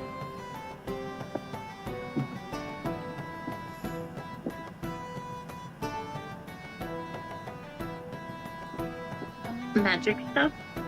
Magic theories. What do you think Okay. we're doing? Alright, so roll an intelligence check to look for that.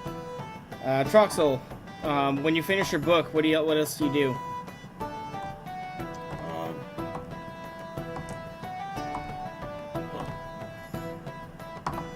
I guess I'm finished really with this place.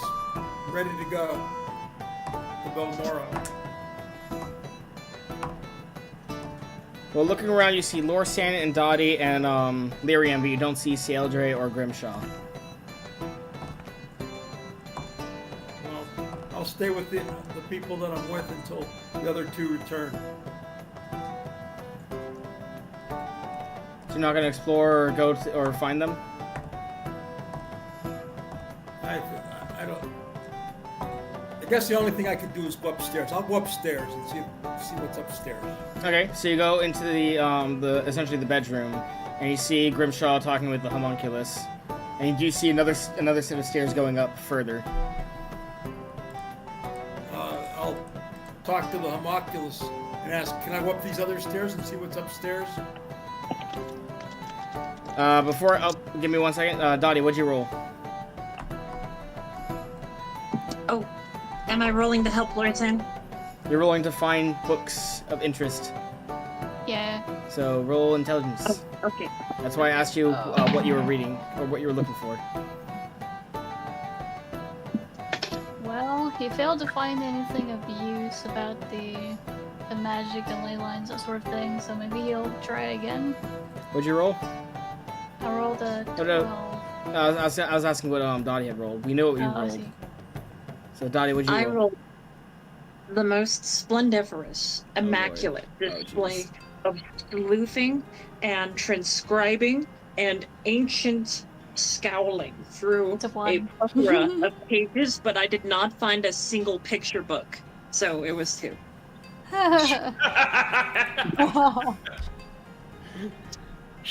Naughty can't read. Hey, no, sorry, halfling? You're sure it says halfling, right? Right, Dottie? Yeah.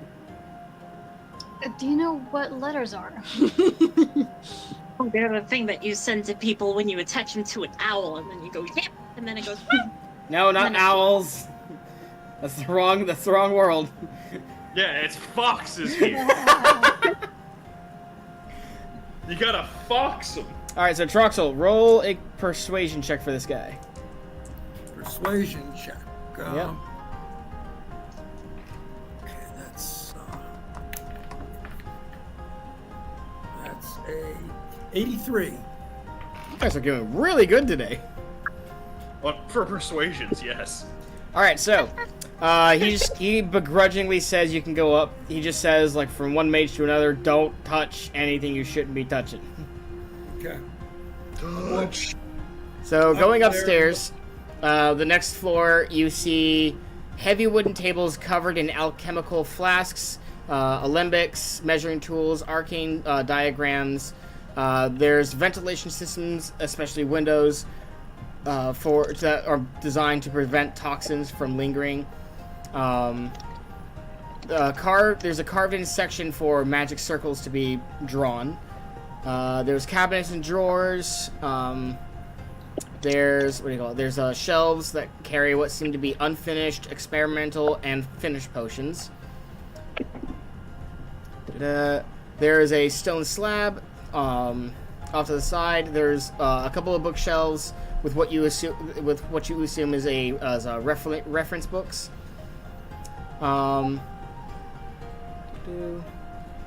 And then you also see an iron cabinet that is thrice locked off in the corner. Okay. Do I see stairs up, or is this the last?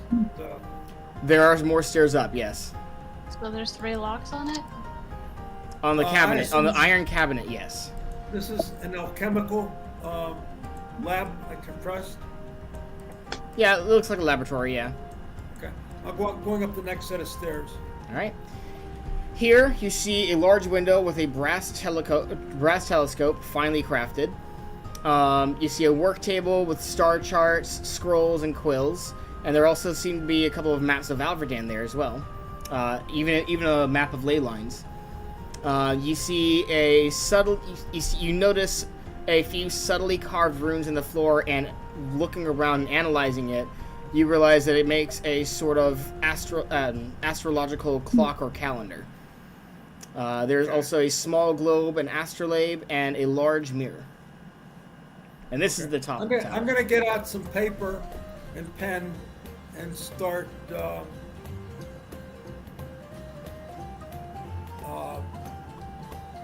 improving my map, my understanding of Aberdeen, of the country, in terms of marking on it things that I didn't know were there, and then also I'll overlay the ley lines on top of it. Okay. So as you look through the maps and all that kind of stuff, by observing the order of sorting and reading titles and slots and that kind of stuff, from your understanding, it looks like a few of them are missing. If something's missing, would I understand what locations you're missing? No, not like on the map. I'm saying like among the various star charts and maps, it looks like there's 1 star chart missing and 2 maps that are missing. Kitty! Okay. Hey, And of the Kitty. maps, Hi! Hi, kiddo. these are local maps. What's your name? Lilu. Hi, Lilu! It's a goblin. Hi! Hi. Hi. And How you guys doing? We're doing well. Doing well. How are you? Good. I'm going to Olivia's slumber party. Oh, cool. Sounds like fun. Nice. You want to say hi to our audience? Yeah. All right, say hi. Hi. Yeah.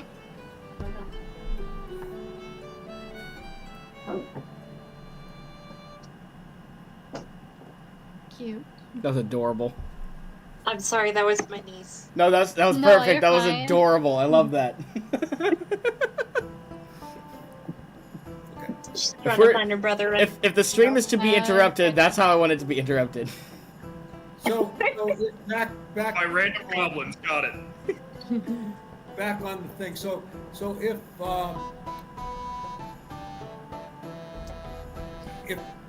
the maps that are missing, are they localized in terms of if I look on a big map, I can tell what area of interest those maps would be? From what you can tell, one was Alverdan, one was no, yeah, both.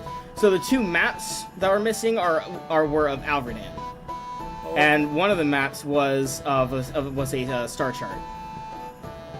You okay. You assume one was a star chart. You're not 100% sure. But yeah, from what you can tell, there's a star chart and two maps missing. Yes, Daddy. I wanted to bug Lorzan in a bit. You go to Bug Lore Sam. Yes. Okay. So while we are perusing over the lack thereof picture books, I want to take like half of my chalk and snap it. And then with a fist full of one chalk half, be like, I cannot do this alone.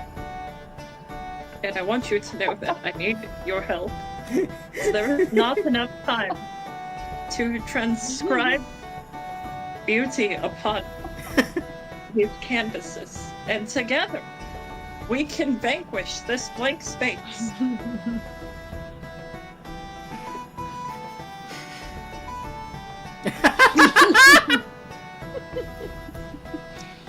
Sure, why not? Not finding anything of use anyway. Fantastic. All right, so Troxal, you wrote down a couple of points of interest. Is there anything Yes. else you wanted to do? No, I think I'm good. There's no stairs up, is there? No, you're at the top floor now. Then I'll come back down. I will say this. At your position, you realize that the tower is tall enough to be able to survey a large mass of the this side of like the country, especially with the help of a telescope. I'll look through the telescope and see if I can point it towards Balmoral. Balmoral? Yes. Okay. So you point towards Balmoral. You can see the city in the distance. Okay. You also notice as you're handling. I guess you I'll also do- you I also guess I'll do notice. like a submariner. Troxal, Do a Troxal. 360. You also notice, as you're handling the telescope, that there are lenses that can be slid into and out of the telescope itself. Flipping Okay. one of them in, you see it. You see essentially you get to zoom in. Okay. Pulling one or two out, it starts to zoom out. Okay. This looks like a long time type of study effort, obviously. Not something we're just what I'm interested in doing, time that I have, but I'll make a note for the future. Is there anything I want to look at? I'll take a look. I'll zoom in on our on the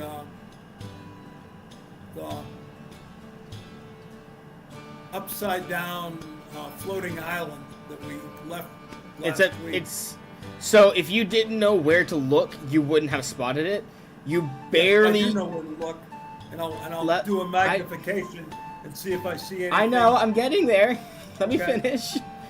Like I said, if you didn't know what you were looking for, you wouldn't have been able to see it because it's mostly obscured by trees. You can barely make out a portion of the island poking out of the trees. Okay, and of the island, I don't see anything like the cleft or anything like that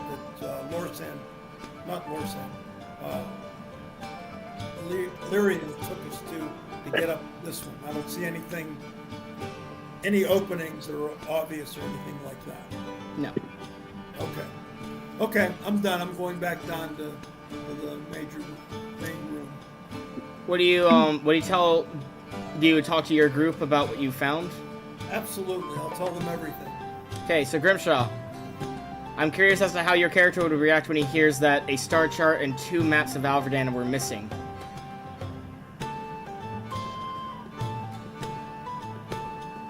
A star chart and 2 full maps of Alverdan. Yep. Just up and missing. Man, I walked in here thinking security was tight. Someone's walking out with this shit, man. Someone's not You hear doing their jobs the properly. homunculus go, "It is tight. This is what has me worried." Obviously not, as someone's walking in here and stealing 3 things. This thing. I would assume- Okay, no. I would This assume creature flies up, Yeah. grabs your wrist, and pulls you over to the window, and points at what looks and points down. And looking where it's pointing, you see a room, and it goes, "If you did not come in with Lyrian with the rune that she had on her person, you would be dead." Obviously it can be done though, if someone is sneaking in here and stealing stuff. And he goes, "How they're doing why that?" would you assume anything that Costello didn't take those 2? Because he's been missing. Because those charts were there when he left. We just lost him. And he's gone. He'll be back. 1 second, Tom. There we go.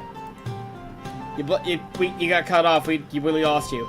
But no, he tells you the reason he's frustrated is because the charts and the book were fine when Costello was here.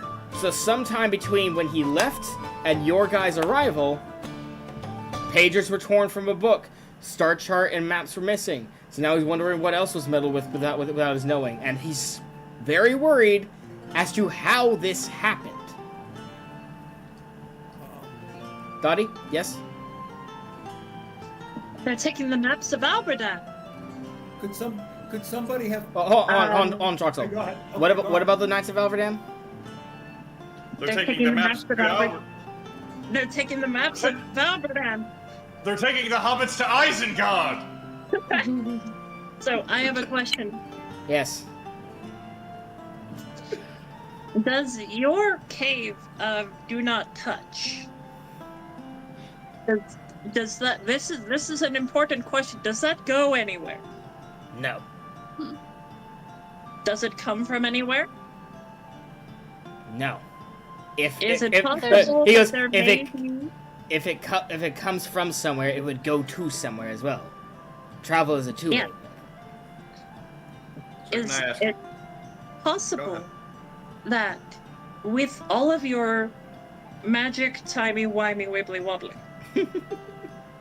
that perhaps within this time period another, like, portal door thing just flew open in a particular location that may or may not include this island? Not something of planar gates, no. That would have caused a disturbance among the ley lines, which we would have detected. Okay, so that rules that out. Troxel, what do you want to say? What did I want to say? Couldn't somebody just teleport up here and use invisibility, and would the mage have access to this place? The homunculus shakes his head and explains that, well, yes, someone could technically speaking teleport onto the island itself, without the rune, any constructs would automatically hone in and attack them, and they wouldn't be able to get past the door or windows because of the runes, runes and wards, and all sorts of other enchantments protecting that. Okay. Again, that's why he's so concerned. Because they have How about all an these unseen- defenses, How and about some... an unseen servant? If an unseen servant was sent, would the unseen servant be picked up by the by your defenses? We have 3 That's a good unseen... point. He goes, we have 3 unseen servants. Ultra Vision is able to detect them. And I have eyes that is able to detect all unseen servants. So, Well, I'm sorry, I can't help you then. it's like, a mage of your level wouldn't be able to, but I appreciate the assist. So, Oh, and by the way, when you were looking for spells, they had all the way to tier 8 spells. Right, but I can't. No, I get that. I just want to let you know, like... And that- I also noticed that they didn't have like fireball and lightning bolt. They didn't have the forbidden spells. Grimshaw, you were saying? could it be that someone could have grabbed one of the stones from someone that was affiliated with the master of this fine establishment, and then proceeded to pull some sort of caper on this place? Because you said as long as you have the stone, you're safe. So either somebody grabbed a stone from one of Mr. Costello's friends, or found a way to make a similar copy. I will need to ponder on this. For now, if there's nothing else, I will be going to ponder on this.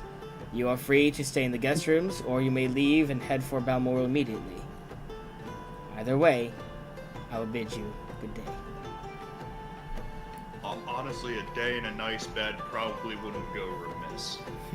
That's probably true. Do you guys do laundry? Yep. Do you have a laundry service too, or not? The unseen servants will take care of everything, and he says, and they'll make you more food. Don't worry, we'll get rid of that mimic in a second. I don't know how Hey, it got he's my here, friend. He's mine. but you see a little surprise on his face. It goes, "You have a benevolent one. Yes. How much would you pay to give it to? How much would you pay to sell it to us for study?" Is that even a question you should be asking? Just a reminder: if you give this thing to him, you're not seeing your mimic back again. I know. Here's the problem with that. Because on one hand, that mimic is very useful if we could actually get good food. Mm-hmm. Well, you have good food now because you can ask for good food. Well, no, we have to feed it exactly what it wants in order to get information out of it. Yeah. That's the whole thing. So, like, if it wants to eat human one day, we have to go out and find human one day. If it wants to eat, like, dragon, we have to find a way to slay a dragon to feed it. But again, like, if we could get the food it wants, it provides very valuable intel. Like knowing that there were spiders leading up, or knowing that the people of this town are sick or something like that. It's possible. Problem is, we have not been able to feed it very often, because it has asked for some very esoteric stuff. So the key here is how much would they be willing to pay, because Grimshaw's all about that money right now. Well, number one, I feel like that's also a group decision, and number two, we're already 6 minutes past our intermission, so we're going to go ahead and pause here. Let you guys think about that, and we will see you all again in about 15-ish minutes. Okay. Yeah, I need food. See you then. You're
we'd be all right if the wind was in our sails. We'd be all right if the wind was in our sails. We'd be all right if the wind was in our sails. And we'll all hang on behind, and we'll roll the old chariot along. We'll roll the old chariot along. We'll roll the old chariot along, and we'll all hang on behind. Oh, we'd be all right if the northern water's clear. We'd be all right if the northern water's clear. We'd be all right if the northern water's clear. And we'll all hang on behind, and we'll roll the old chariot along. We'll roll the old chariot along. We'll roll the old chariot along, and we'll all hang on behind. Well, a dry sock below wouldn't do us any harm. Well, a dry sock below wouldn't do us any harm. Well, a dry sock below wouldn't do us any harm. And we'll all hang on behind, and we'll roll the old chariot along. We'll roll the old chariot along. We'll roll the old chariot along, and we'll all hang on behind. Well, a leave for the shore wouldn't do us any harm. Well, a leave for the shore wouldn't do us any harm. Well, a leave for the shore wouldn't do us any harm. And we'll all hang on behind, and we'll roll the old chariot along. We'll roll the old chariot along. We'll roll the old chariot along, and we'll all hang on behind. Well, a pint of black stuff wouldn't do us any harm.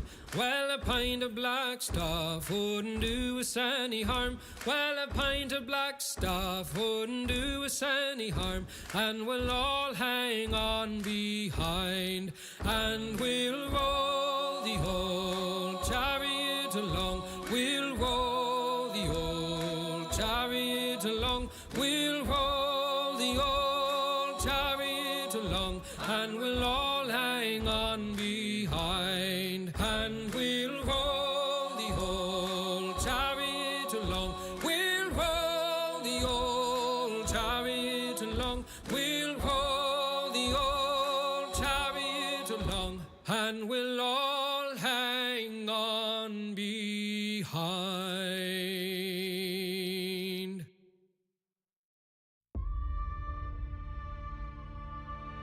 Hoist the colors, let them fly. Let the cannons rip the sky. Raise your cutlass, lift a glass. Fight the current till we die. Fortune's flame will never dim. Treasure stokes the fire within. Bring on hell or waters high. We will sail against the tide.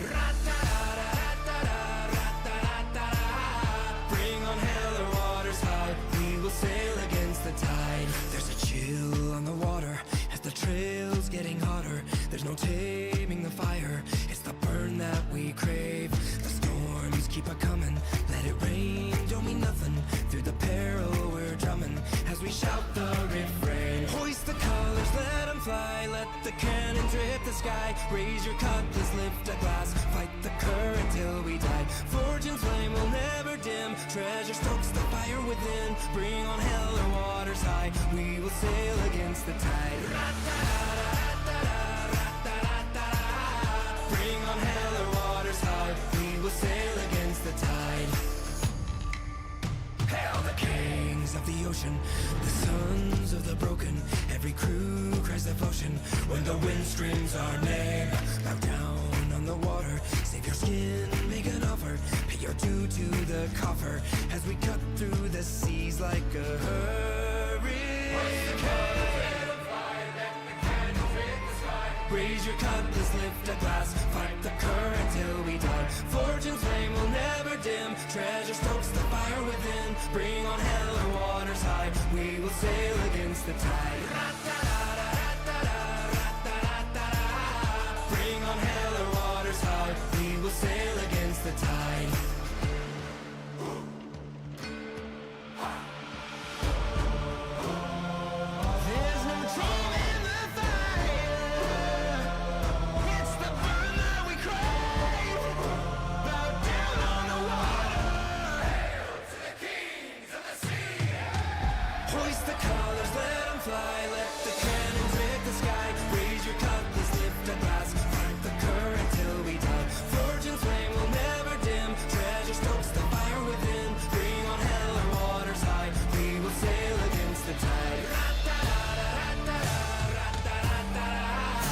Bring on hell or water's hard, we will sail against the tide.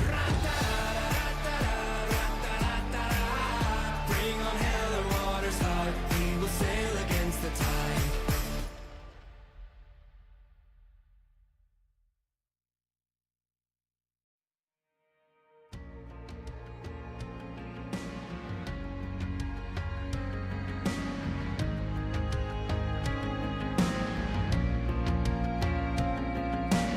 I can hear the whispers in my sleep, the voices telling me this should be mine. You claim you trust me.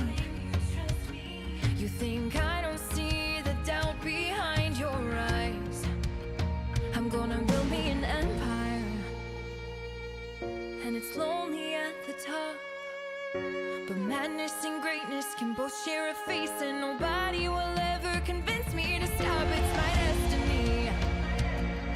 I was born to play this game, so fear me or love me, it's all the same. Try to find a chain that I won't break, a price I wouldn't pay for what I want. So you can call me calculating, you can call me calculating. You can say I've lost my mind, you can say I've lost my mind. You can throw me to the wolves, I'll be alright. I'm gonna build me an empire, and it's lonely at the top. But madness and greatness can both share a face, and nobody will ever convince me to stop. It's my destiny. I was born to play this game, so fear me or love me, it's all the same.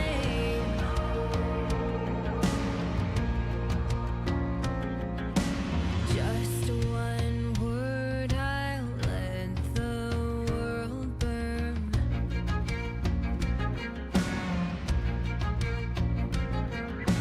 Just one word, I'll let the world burn.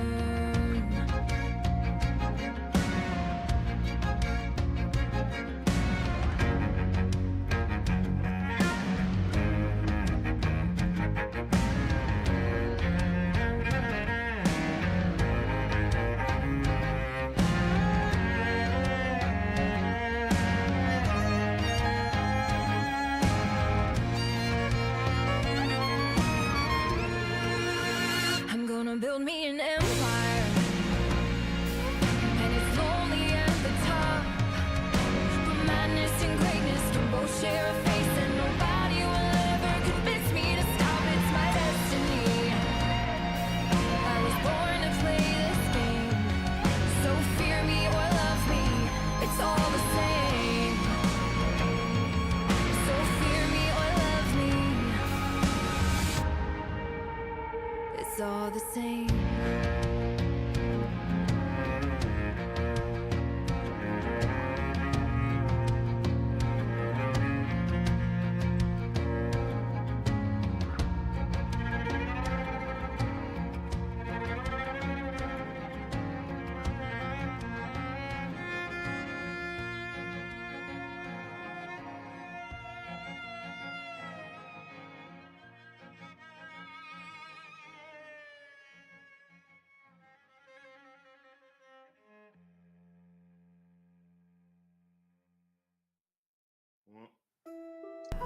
Welcome back, everyone.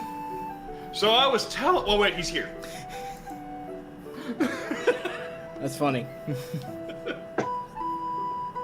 See, Troxal is not only absent, he's dipped out completely. Oh, I mean, Tia dipped out for a second. I think she went No, to no, grab you like- and drink her food. Like, I see her screen, I see her bedroom, but like Troxal's screen is completely black. Yes, Troxal isn't even here. Yeah. So, while waiting for them, what did you guys decide regarding the mimic? It's gonna cost a lot of money. Like, if we trade it, it's gonna be like several thousand platinum. Oh, several thousand platinum. You're talking about a rarity to begin with. Here. Well, at that point, Grimshaw would not say it's going to cost this much, because he knows that even for Vlasic Costello, that'll be, like, basically impossible. 100 platinum is stupid ridiculous. Yes. So instead of saying like it'll cost this much and no less, he would just be saying like, yeah, no, not for sale. It's like you can't even afford it. Yeah, exactly. Because the truth of the matter is you're talking about like something that's already a rarity. Finding a benevolent one that speaks is already like 1 in a million, and now you're asking to buy it from me. Like, yeah, okay. Show me the numbers here. All right, so he lets that go. He's like he understands. He's just a little frustrated. I'm like, that would have been so great for my master. Oh well. Welcome back. Norna! Welcome back, Tom. Let me just put it on stream. There we go. So I'm guessing you guys stay for the night, eat some food, take a shower, get your laundry cleaned. They got working showers here too? No. You take a bath. They have baths.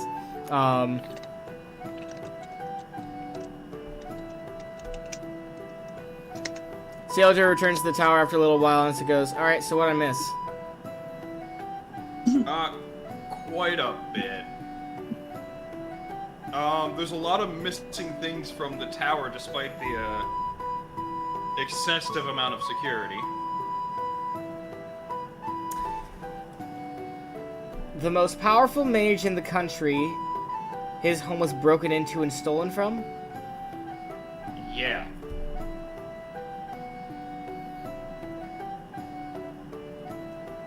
There's 2 ways I can view that.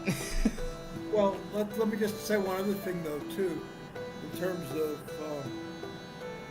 most powerful mage, the Knights of Reckoning, since they have magic arms and armor, have to be supported by high-level 1 or more magic users. I would suspect more because it takes a long time to enchant items.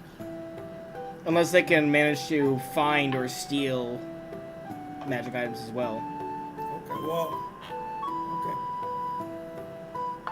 Yeah, it's not always about making them. It's about whether they were made in the first place. Ideally, we're looking at the way I'm looking at it is either A, one of his, because the only way to get in without getting your face slapped by the fun little tin mans out front is by having that little rune that Lyrian had. I have a question as a magic user. Would I know, is that rune magical? Yes. When the stone is magical? You don't know 100%. You would have to use detect magic. You don't know about this kind of magic. So. Okay, I'll ask Lyrian first. Is that rock magical? She looks at it. She looks over at the homunculus and she goes, also, let me, I got too many things up. There it is. She goes, Ephidolis, is this magical? And the creature just kind of looks at the rune, looks back at her, and she goes, of a sort. You're not ready for that. I'll detect magic on it. Is it magical from my point of view, or is it just rune magic? Casting onto the rune magic as a whole debacle we'll get into later. But you do cast detect magic onto the stone, and you do sense some subtle magic resonating from it. Not strong enough where it's like, hey, spell magic, but like there is subtle magic resonating from it. So Enough to create a unique rune signature. Magic that's independent. I just can't. I have that copy of that rune, but if I would take a stone and just make that symbol on it, embed it into the stone, that wouldn't become magical. That would just be a picture of the rune on the stone. Is that my understanding of it? Your character doesn't know enough about rune magic to be able to come up to an official decision yet, or an official conclusion. I'll obviously ask Lurian and the Homogeles about that. If I could make one myself. The homogeneous. The homogeneous. The homunculus tells you that it cannot create anything. It would have to be Vlaza Costello who makes it. Okay. Okay. Okay, so then in the morning, we'll get up and take off. Alright. You guys make the final stretch for Balmoral. You're almost there, guys. So close. Hold on. It's I'm only sorry. been Before we leave, I want to go by like the front door of the place thingy and perform a search. Please. Searching for what? I want to see if there was if there was a Yoda moment where he was like, no, there is another stone that was thrown through the Are you gate. looking, so you're I looking want for a to look stone? for another stone. Yes, that's Sorry, what? You're looking for a stone with a rune on it? Yes. Okay, roll an That was intelligence check. chucked through the gate. Okay. Please be smart. Please, this one time be smart. Please be smart. 17! I'm a genius! Huzzah. See that? Actually, it makes me a little bit like, I that you don't find any trace of any stone in at the entrance. You succeeded, but you found no stone with a rune on it. You succeeded, but you know you found nothing. Well, that does help me succeed in a way, because it helps me narrow down my plots and my ideas and my theories. Okay. Alright, so you guys head off? We go. Before you go, the homunculus, like, says, really quick. Do you think you Yes, could do I will give you a hug goodbye. No. It flies up, grabs a stick, and bonks you on the head. Aw. Phenomenal. Grab Phenomenal. the stick, strength check to pull him down and hug him. Roll a dex check, not a strength check. Oh. Okay, Dex check to catch the stick. that is a 5! That is a solid, strong 5. Do you have That any, is hold on. a Titan Hercules level 5. Do you have any bonuses? No. It's Dex. Oh, you have a -1. My bad. Yes. Okay, yeah. So no, he easily avoids your grasp. Sad. Grimshell. Throw. Anyways, he continues and goes, he tells you he kind of needs help delivering something because since his master had left, there's no one to deliver it now. And if you succeed, he will give you something in return to help you with your search for Vlaza Costello. What needs delivering and where? He gestures for you to follow him into the separate building that wasn't connected to the tower in its structure. Inside, you see a desk covered with blueprints, sketches, and that kind of stuff. You see a large workbench with incompleted, what looks like stonework. Some of them have half-etched runes on them, and there's delicate rules for fine-tuning engraving. You see various large stone blocks, a desk for inscribing runes with etching tools, dusts, schmears, and other ingredients. You see a magnifying glass on there as well. You also see an engraved circle, an engraved protection circle, and a large crate that's approximately 3 by 3 by 3 feet. And the creature points to the crate and says, "I need you to deliver that."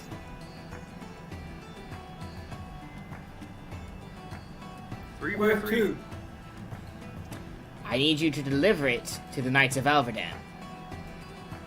And I believe there's one of those knights in your house, Kendall. Okay, yes, there is. You've been to this guy's house? My house. I have not- Noble. I have not gone anywhere. I am not able to leave this place. We're taking the crate to Alberdam. We're taking the crates to Alvin. They're taking the crates to Alverdam. They're taking the crates to Alvin. We got through it! Careful. There's got to be a copy right there somewhere. At any rate, he tells you if you're able to deliver it, he could probably gift you guys a singular magical weapon. Just one. Just one. Just one. Hold That's on. agreed. Lorsan says just one, and the homunculus looks at him and says, "Clearly, you have no idea how much it takes to actually make a magical item." I don't. Why don't you enlighten me? And thus, he opened the floodgates. Exposition time, people. So, No. no, too late. He already said Make that. it short. Make it short. Summary. I, as the player, am giving you the summary. He, as the homunculus, is giving the excruciatingly full details, which cuts through 2 hours of your day now. So, so again, summarize. Magic users require the 6th level or 6th tier spell called Enchant an Item to be able to place an enchantment in general. In order to make the in order to make the enchantment permanent, you have to have the 7th tier spell Permanency. Oh, no, sorry, the 8th tier spell Permanency. On top of that, the strength of the enchanted item, like +1, +2, depends on how high a level you are. And as you know, when you get to those higher levels, it becomes excruciatingly harder to get to higher and higher levels. Furthermore, creating a +1 item, easy. You just have to spend approximately 1 to 3 weeks enchanting this item. Basically every day, all day. And then, once it's finally created, bam, you have a +1 item. But, if you want to add any other additional effects to it, for example, a sword that can ignite enemies on fire, or a deck that can do all sorts of wonderful and horrible things. Whatever you're doing, you need the corresponding spells that match with whatever effect you're trying to do. For example, if you want a magical charm that can control fires around you, at minimum, you need the Effect Normal Fires spell added onto that. And every spell that's added to the enchantment takes even longer to do. And even then, if the item in question is not a perfectly, like, absolute perfect masterpiece of a weapon, there is a chance the enchantment won't stick. So you're saying Dwarven Forged is your best chance at that point? Dwarven Forge, however, cannot attack magical creatures and all that kind of stuff, with the few exception of the incredibly rare pure adamantite. I know, but you're saying you're looking for masterwork forged items. Oh yeah. Your best bet would be go with Dwarven Forged. I'll ask if it has a maul. You happen to have a maul that's magical? Let's A find out. magical. Are we gonna go shopping? No, they don't have a magical maul. That's a very, Oh. very specific weapon. Aww. That would have been Damn it, we're gonna food. paint our nails. I wanted to leave it up to chance just in case you could get it, but nope, they do not have How one. about a dwarven war axe? Once again, no, not of dwarven make. Can you enchant this, or is it just... He cannot enchant anything. He does not have magical properties. Well, why don't you give us a list of what you have? Well, we're gonna take it anyway. We're gonna take this stuff anyway. We may as well do the delivery, and then we can always come back. Because we're going to Balmoral anyway. Mm-hmm. Take the box with us. What's the worst that could happen? We get jumped on the road, and then I get to go Happy Kid Mud Puddle and a few bandits. And He states that you're to deliver it to the Knights of Alverden and inform them that it is for their head knight, the leader, essentially the top knight in their order. Okay. Fair enough. And he also kind of like looks around you and goes over to Troxal, hands you a pouch and says, "And this is a additional payment. This is some of their money back for late fees." Because it's again because they weren't able to deliver it in time. He's like, "This is compensation for that." Okay. So what kind of magic weapon can we get? I mean, or item can we get? A +1? It's gonna be a plus. It's gonna be a +1 weapon. You use a long sword. Tell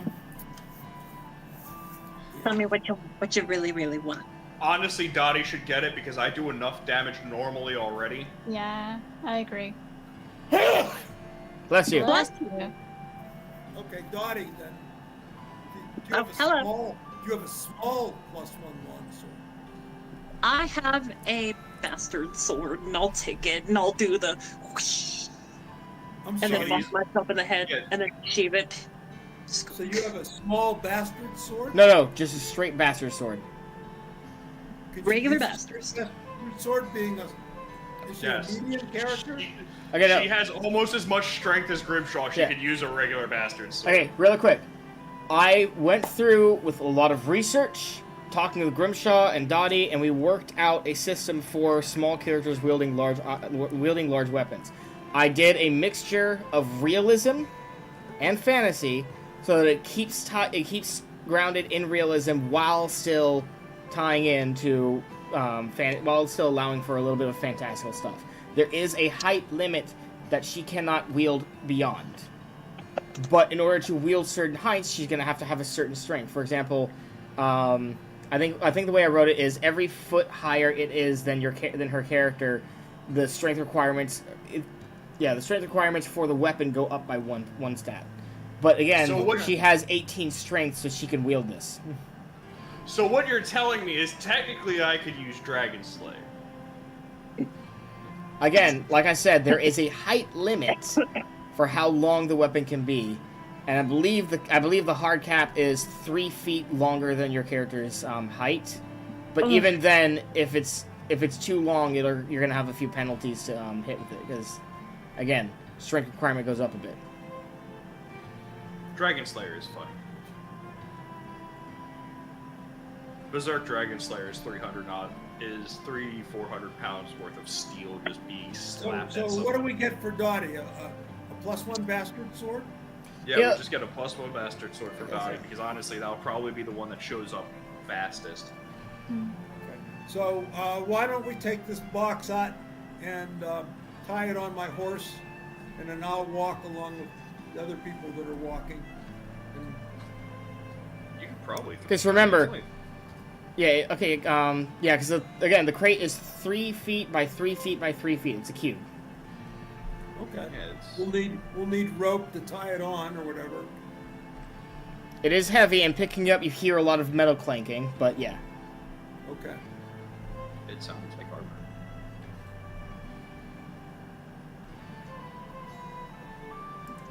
All right. Sounds like 17 Dotties tied to each other and dragged behind a carriage. Clank, clank, clank, clank, clank, clank, clank, clank, clank, clank, clank, clank. That is a. Why do you want to be tied behind a carriage? I was about to say that is a very dead Dottie at that point. I was gonna say, I'm like, Dottie, do we need to be concerned about you? That would be spot on the dot on. Okay, moving on. So, But assuming there's nothing else you guys want to talk about or do or anything like that, your No, characters we're outta here. finally begin Balmoral. your final stretch towards Balmoral. Yes. You guys ready for your final encounter before you hit the city? No, but we're gonna do this anyway. Let's go. As you guys are walking, you're starting to catch up to what looks to be a caravan. A long caravan. What kind of caravan? I'm getting there. A heavily guarded caravan. Like what you're looking at essentially is like at least 5 large carriages, like hooded carriages, which has a lot of seemingly goods on them, guarded by at least 50 to 80 men, all armored. That's a lot of people. Yep. Well, do we think this is unusual for the time No. and place? And this is the reason why I say that, because A, you've already seen the many dangerous encounters on the road and have heard of more. And B, this is a fantastical world with many monsters and raiders and all sorts of stuff out there that wants to just attack people, steal stuff. And from what you can tell, this is a merchant's caravan that has 5 caravans filled with goods. So yes, they want to make sure their stuff is protected. Okay. Well, I guess. Oh, they're and going to they be also have or not? they also have a banner. Uh-oh. You guys want to roll heraldry to identify what the banner represents? Sure. Yes. Didn't I know that? Actually, yeah, Troxal, you would know, but I'm curious as to see if anyone else would know. Can I make a roll? Hang on, I'm gonna make a joke. I got a 15. All right, so that's a fail. Is this for the 20-sided? Yep, 20-sided or a D100. Like a 15%. I need a map. Oh, you got 15%? Uh-huh. Alright, I rolled a 6. I'm gonna roll a percentile. I'm going to say I'm rolling a percentile, so I do this right. So, unfortunately, Lorsan, you do fail. Alright. I rolled a 13. So that fails too. Aw. I'm gonna say I failed anyway. Dottie, what'd you roll? I rolled a 6. On a D20. Fail. Okay. So you guys are kind of like, oh, what kind of a flag is that? Troxal, you look over. You're looking at it. Oh wait, no, actually, no, Lorsan, you actually do succeed this. Mm-hmm. Dang. Let's Alright. go. That's surprising. I'll explain why. Because this is a widespread guild. So the chances of succeeding it went up a little bit. You were the only one who rolled low enough to have this, and Troxal, you know these people because they have a guild hall in your city. Dude, I rolled a 13 on 100. What do you mean? Oh, I thought you were rolling a D20. My bad. Then yeah, you succeeded too.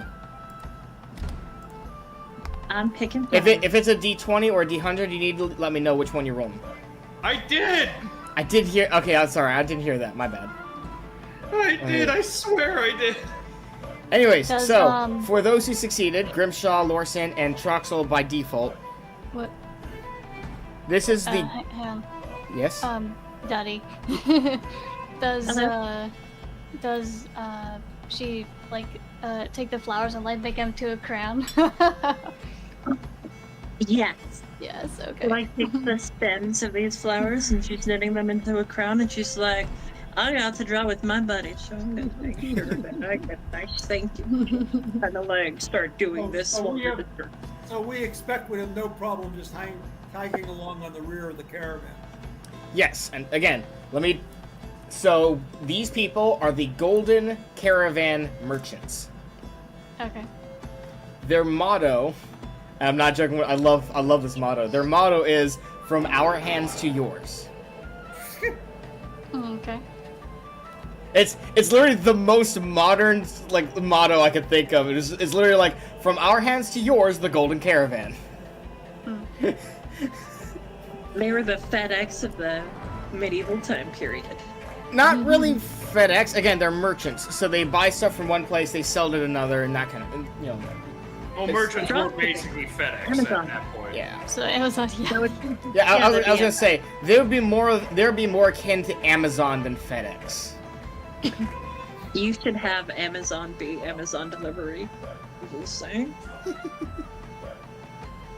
No, it's DiGiorno for delivery. Oh, that's true. By the time I'm finished with my crown, I'm gonna dotty over to Lorzan and offer it. just so you all know, due to the fact that we now have Uber Eats and Uber Shop from home, you can actually get both delivery and DiGiorno. Lorison takes the crown, puts it on Dorian's head, so now Dorian's wearing a crown. It's like hair buns. All right, so yeah, you guys now know that everyone but Dottie knows that you're approaching the golden caravan. The Golden Corral. We're approaching the Golden Corral.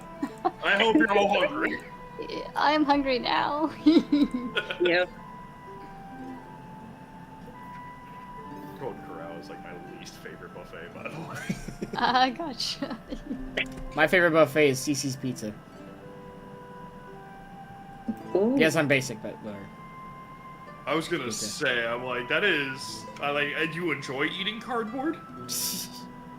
Some days. When I go to a buffet, I go to a buffet to eat much, not quality. Why stop at one?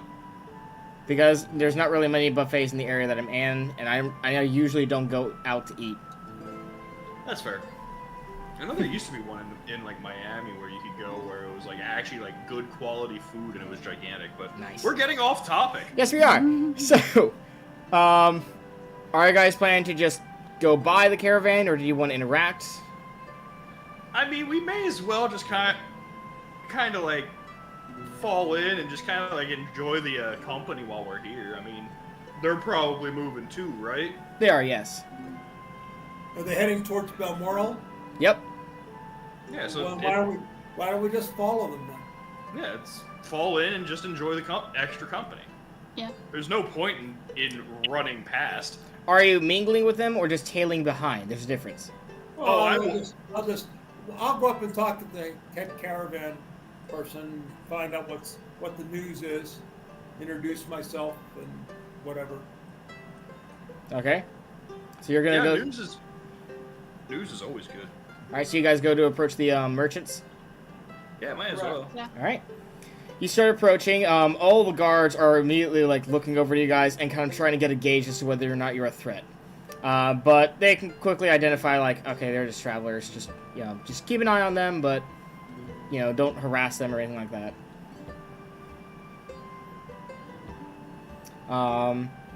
You guys start getting closer and closer to the caravans until eventually you see at least one of the merchants. Let's see here. They're human. They kind of look over you and say, "Oh, look at that! Welcome, hello there, travelers. Where do you hail from?" Balmoral. I'm Troxal Candel. Master Candel. And It is an honor to meet you, my lord. We thought we'd go along with you. Your guild halls in our town. That's exactly where we're going. I almost said he doesn't say this because he's proper etiquette and all that kind of stuff, but the thought crosses his mind of like, yes, I know that our guild hall's there. That's where we're going. Right. I know that. That's good. But the point is there any news? We've been gone for a long time. He's just like, so have I, my friend. Our caravan's coming around. Our caravan did a loop around. We haven't been to Balmoral in about how much? 6 months, approximately. Oh wow. What news of the rest of the country? I'm relatively new to the park. All right, so he's got some news. He lets you know that the further south you go, the more like he tells you that there's kind of like a I'm trying to think how to phrase.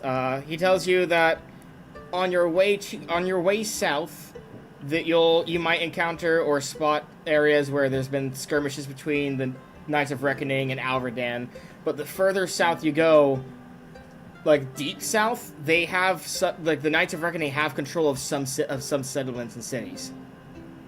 Like they've been making a lot of headway and they're becoming more active. He also tells you that there's raiders all over the place, so just be very careful of that. He tells you that there was actually one group of raiders that had the balls to attack their caravan, and the raiders paid the price for it. But they did lose 1 or 2 soldiers in that skirmish, so... I was gonna say, raiders typically only hit things they know they can take down. Why would they go after such a well-fortified caravan here? He goes, well, they had some good reason to be, ballsy. One of them was about to cast a fireball. If our magic user hadn't counterspelled that, we would have had significantly more damage. Still, a fireball spell would cause more damage to the goods. Why would you use it? It's a good thing you had all these guards here, or else you would be a careless van. He just responded to that, but you hear another merchant go like, ha ha ha, I get it. And about like 5 other guards just audibly groan. Exactly, yeah. They're just like, oh, come on, please. I wasn't expecting dad jokes. You hear one of the guards going like, man, we should have charged them to pay them to like protect them from other people and themselves. Like, this is ridiculous.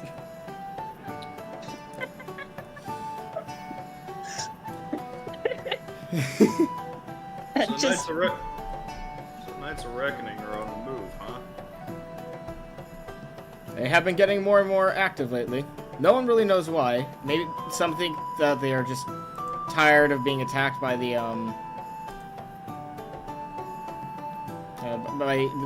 harassed by the kingdom, or maybe they're tired of the kingdom itself. Just no one really knows why, but that's the case.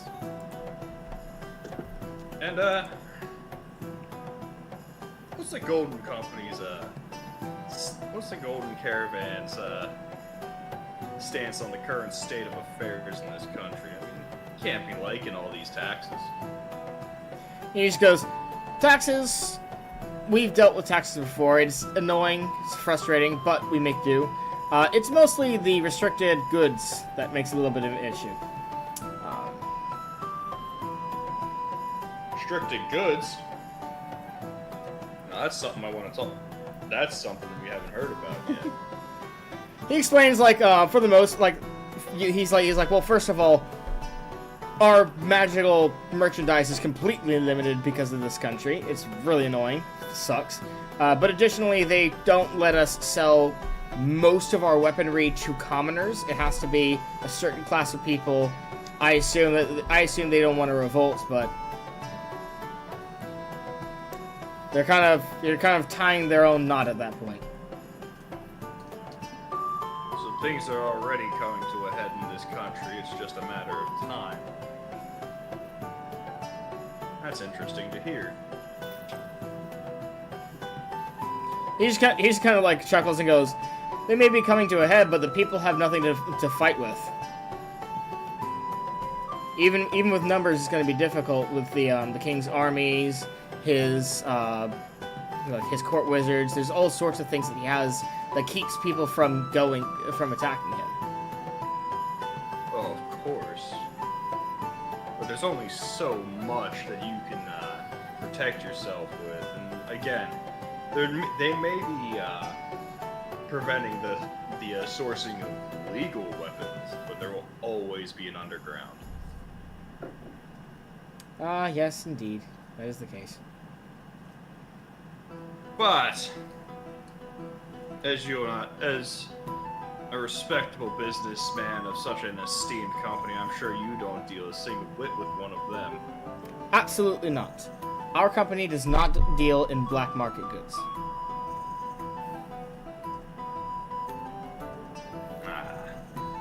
Keep your nose clean. I wonder though, what do you got on this tub you got rolling around anyway? At this, he grins widely and goes, "Allow me to show you our catalog." Catalog. So they do have weapons, and again, they're not able to sell all weapons to common folk, but because you have Troxal with you, you could buy some of their stuff there. They have armors, they have silks, velvets, and embroidered textiles. They have jewelry, perfumes, incense, and oils. They have fine wines, aged spirits, hearty ales, dyes, pigments, and inks for writing and tattooing. Legal magical items. No, not magical items. Legal magical scrolls and spell books. Actually, they do have like a few legal magical items that are based on cantrips, like magical cleaning things and cooking things and that kind of stuff. They have spell components for legal spells. They have alchemical and apothecary ingredients, parchment and paper, leather, waxes, toolkits, dwarven steel. They have some dwarven steel, elven mayorite. And they let you know that they have a small amount of sky steel. There's spices, herbs, and teas, exotic fruits, meats, cheeses, and vegetables, and all that kind of stuff. How much would one of your +1 magical weapons They don't have a +1 magical weapon. Yeah. So they number one again in lore. It wouldn't be called +1 magical weapon. It would just be called a magic weapon. One sec. Okay. Yes, Dottie. Do they take exchanges and favorites? No, but I do. Because it would be really nice to have the stuff that could possibly make something for far later whenever that would become relevant, like a magical scroll. Or if we ever visit a church, might be able to walk up and be like, hey, can I make some jotties? So you're asking for a scroll to create spells on? Yes. Okay, yeah. He's just going like, favors, no. Coin, yes. Oh, and then he looks at Grimshaw kind of like how, like if you wanted to run up to your parents and be like... Continuing on, do they sell magical armor? They do not. They currently do not have any magical weapons or armor. Anything of. I'm talking on my game. Live stream. Yep. Whatever. They don't have magical equipment, but the magical weapons and armors, but they do have armors and weapons of good quality. And what that means would be like, hey, this is excellent quality. Therefore, this, like, depending on the material, this armor might have like +1 to its AC in addition to its base AC. It's not magical, but it has a +1. This sword might be extremely good at cutting things, more so than most weapons. So it's +1 to hit and damage, but it's not a magical weapon. That kind of thing. Okay. In effect, if we're gonna get myself either a +1 magical ball or a masterwork ball, I'm gonna need to actively requisition that, because that's already a weapon that's not seen too much. Yeah. Well, That's a smart idea. not in most cultures, but dwarven culture who enjoy the use of hammers and axes more than swords and all that kind of stuff, you'll see it more commonly there. But yeah. Good night, Patrick. Night, Patrick. Look up Redwall. Look up Redwall. Redwall is an amazing book. I loved Redwall when I was a kid. Right? What? There's a whole D&D system called Mouse Guard that's loosely based off Redwall. Oh, really? Yes. It's That's called cool. Mouse Guard. It's amazing. Alright, so, Dottie, you said you wanted to purchase some scrolls? I don't have money, so I'm looking at Grimshaw, and I'm just like, I've got the biggest dotty eyes that I can muster over my cheeks, and I'm just like, can I? Well, she when she says she has no money, is like, Ah, you may not have money, but maybe one of your fine friends would be willing to pitch in for you. How much do scrolls cost? How much does writing up a contract? Hang on. How much does writing up an IOU cost for Dottie? Okay, so basically the way it works is because in order, like, the quality of the parchment needs to be increased for every tier. Kitty. I like kitties. All right, so basically it's 1 silver piece per tier of the spell to be put on it. Per scroll. So what are you looking for specifically, Dottie? I was thinking that since we keep running into problems that involve clerics in churches and no ability to like go and talk to one and like get one to come and help us with our various stuff things, that maybe if there came a time it might be prudent to have something on our person that we would be able to just whip out and help with whatever issue came up. So I thought that maybe if we had a scroll capable of chartering some miracles, it would be beneficial. Miracles will always.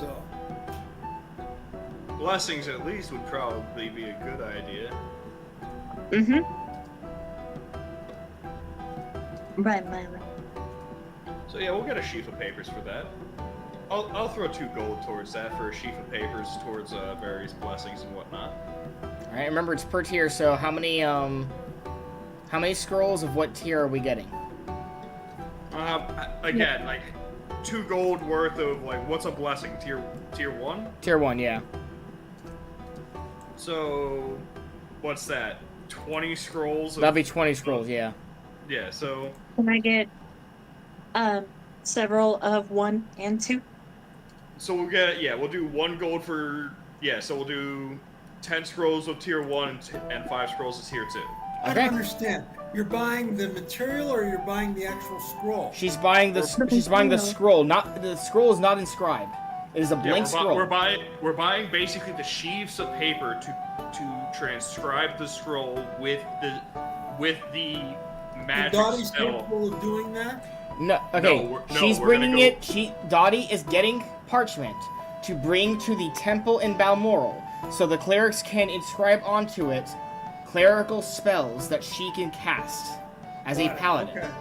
Which, by the way, don't forget that you still haven't told anyone that you're a paladin. So, unless you're like the fact that you're telling them, is Dottie telling the other group that what she's capable of right now? That she can cast clerical spells? No, but I don't think they know that she can't do that.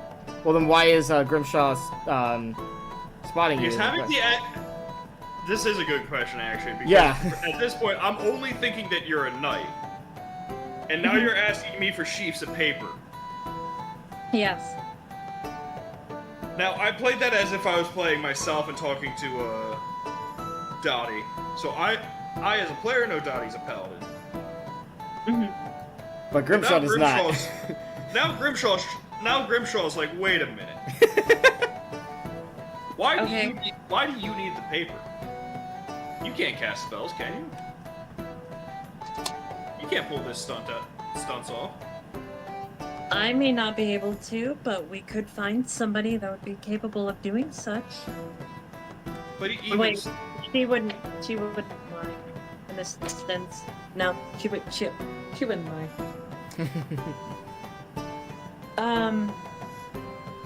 I am capable of reading from these scrolls with my time and experience.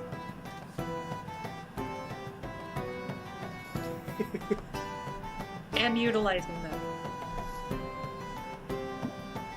Now, mind you, she has not stated what kind of magic she's looking for. So, what kind of magic can you cast? Like, all I've seen is commit beatdown on enemies.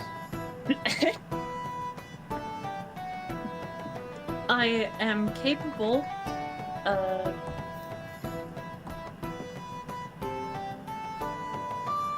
she kind of kicks at the ground a little bit. I can. Oh look, what's that? Wait, it went away. Are we buying the thing? I can cast blessings and miracles. So you're a cleric. So you were a cleric before you were a knight. Is it better to, Possibly. is it sweetheart, it's better to be honest at this point. You've already kind of outed yourself. You see, hold on, and the merchants there are just like, hey, we only care about business. We won't say a word. Swear. Merchant's honor. I think she's more afraid of me than she is of you. He's like, she intends to keep it a secret. My point still stands. We will keep this a secret. I trust you to keep it a secret. I will take out my emblem that is like kind of my marker, and I will. You mean your heraldry?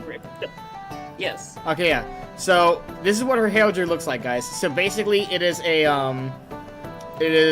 so the heraldry is going to be blue, white, and yellow, and you're seeing on it a castle and 2 badgers on either side of it. Does that have any meaning to us? Well, Troxal, you recognize it as like a knight's heraldry. Okay. You don't recognize this one in particular, but But not one of the more well-known ones. no, not one of the more well-known ones. Okay, so that confirms you're a knight. I am more than a knight. I am a paladin. You just kind of see Sailor just kind of like, Sailor just kind of like, I'm sorry, what? It's She's like the a knight normal in knight, shi- except I'm shinier. I was gonna say, she's the knight in shining armor kind of knight.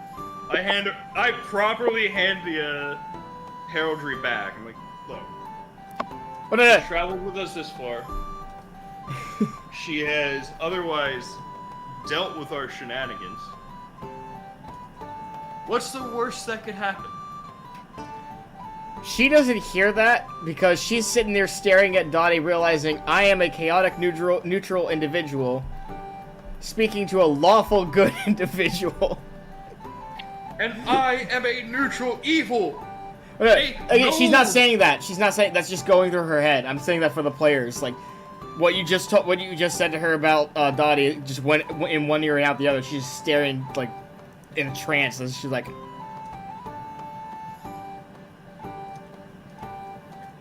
The kinda reason why I I have kind of like not stab her back. told Go ahead, Dottie. You're fine. the reason why I have not told anybody is because I wanted to give them the opportunity to interact with us normally, as if we were regular people. If you walk up to somebody and you give them your full title or rank or heavens know what else, they will circumstantially bend, but they won't mean it in their person. half of the group So looks if you- over at Troxal.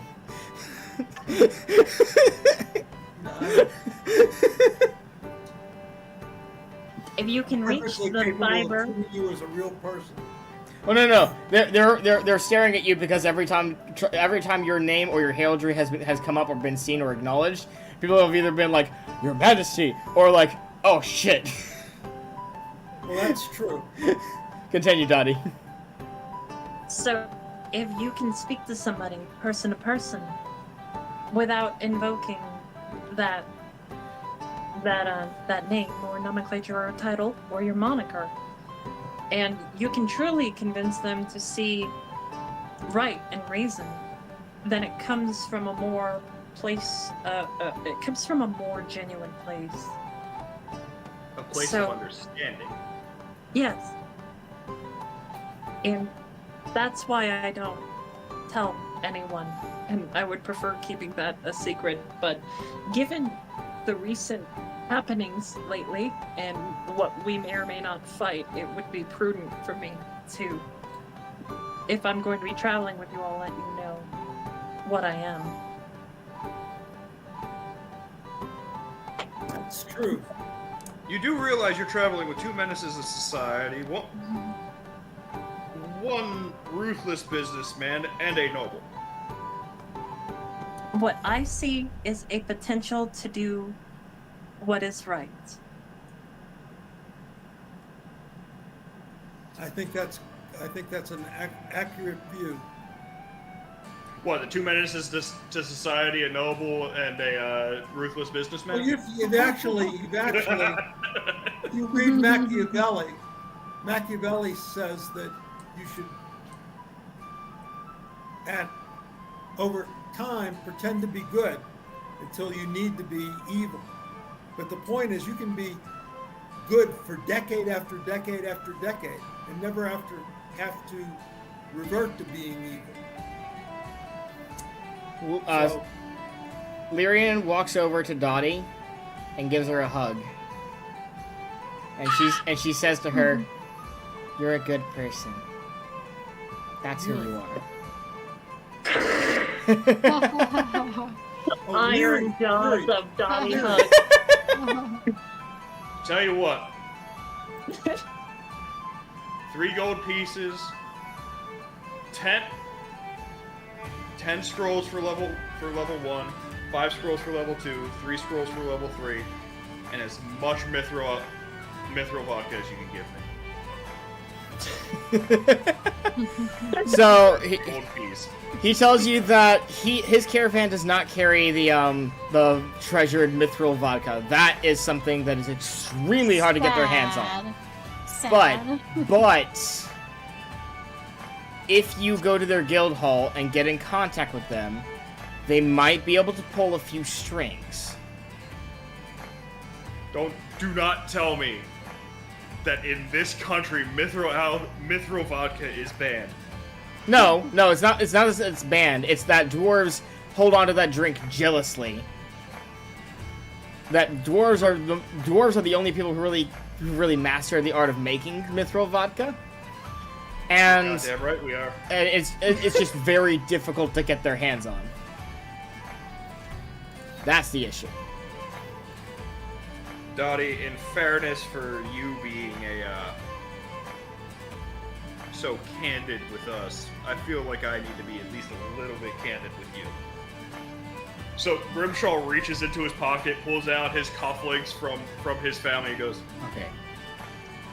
I'm a noble. From a house. Sealdra looks at Grimshaw with a whole new what? You're a noble. Yeah. Far, far, far away. Not a noble from this country. That this country can go suck my dick. Okay. Remember, language, kids. Yes. Language kids. Yes.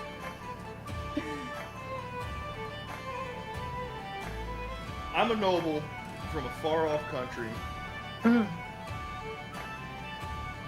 that knows mithril vodka actually very well.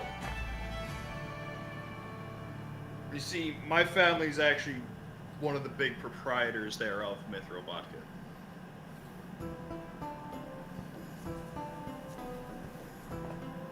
I'm Grimshaw Honeystone of the Honeystone family.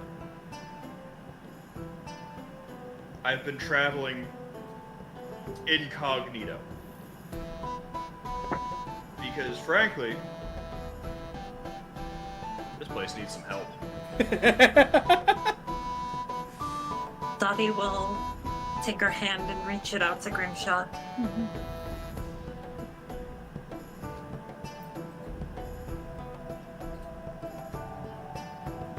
That's a hand.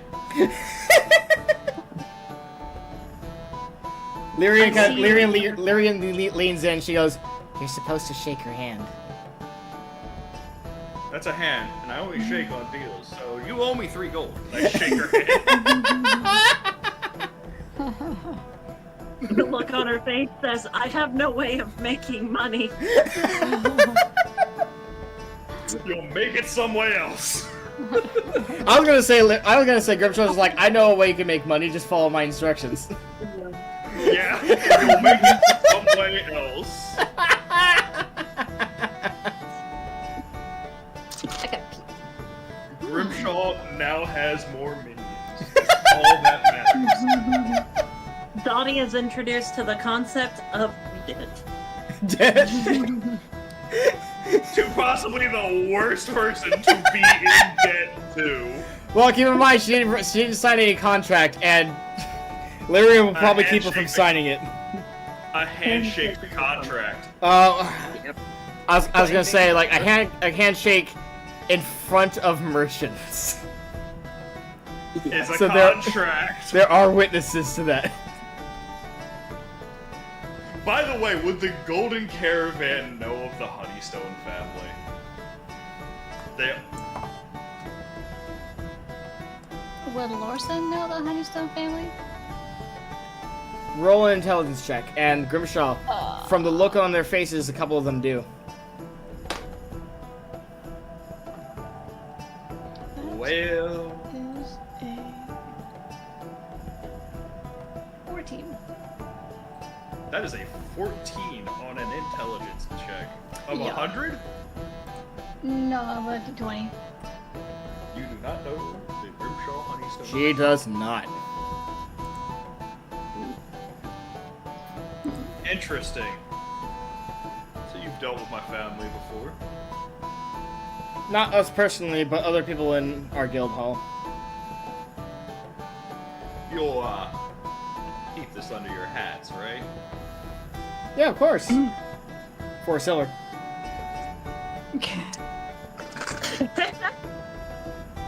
I look at them and go, could you pretty please? Because it's the right thing to do.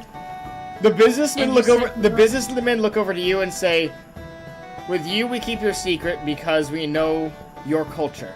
We also know his culture. His culture is our culture. Therefore, 1 silver, and yes, we swear."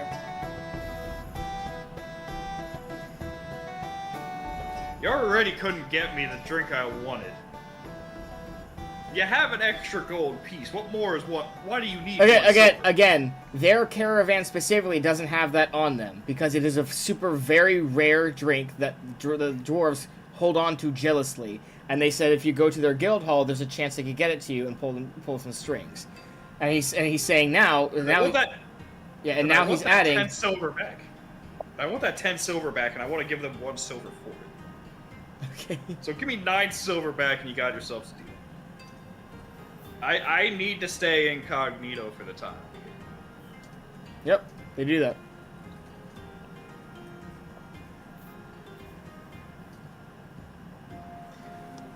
So you guys purchased the scrolls? Oh yeah, no, that was 3, just short of 3 gold pieces. Mm-hmm. Those scrolls. All right. Do you guys buy anything else from them, or anything else like that, or do you want to go straight to Balmoral now?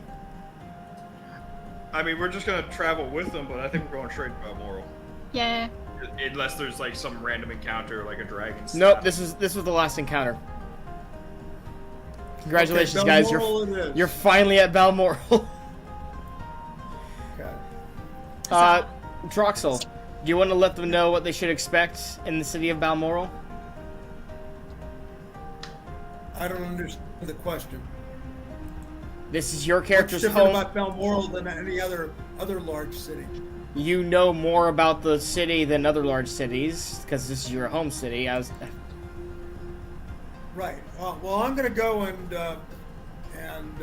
check in with my family and find out what's happening and see what we can do about the various necessities for the party. Really quick, should I is your recommend- character going to should I share? Is your character going to share anything about the city to this group? Or are we going Yes, in I'll- completely I'll blind? tell them where the best inns are. That it's it's a relatively safe city. The streets are paved. There's many merchants around. what All right. specifically, and I'm going to try and get a cleric's who was it set up to get rid of the curse. I'm going to try and get a license, magical license, for our halfling, I guess. Dottie, yes. No, not that halfling. The other halfling. No, she had her hand raised. The That's other what I was pointing out to her. I just want to know if we're gonna learn about the bare necessities too. The simple Out. bare necessity. Okay, so I'm gonna go ahead and say that he tells you guys this. There's several districts. There's the Gilded Quarter, where the nobles live. The Civic District for civic and religious stuff. The Merchants District for economy and trade. The Iron Ward for military and industry. The Artisans Quarter for crafts and industry. The Warrens, which is the sewers, catacombs, and that kind of stuff. The Home District for general housing and divisions, all that good stuff. And then he tells you that it's out of the way of the town, like off to the side where it's not really visible, but there's the bordered quarter for all the sick and poor and that kind of stuff. So I'm gonna take a quick look at Cieldre and go, where do you think they're hiding this time? Okay, you're gonna have to be who do you specifically talking about hiding? Both groups that we're supposed to be interacting with. Which groups are those? Specifically the one that Cieldre's been interacting with on my behest. Ah, the yeah, Thieves them. Guild. And then the other group are suddenly new friends.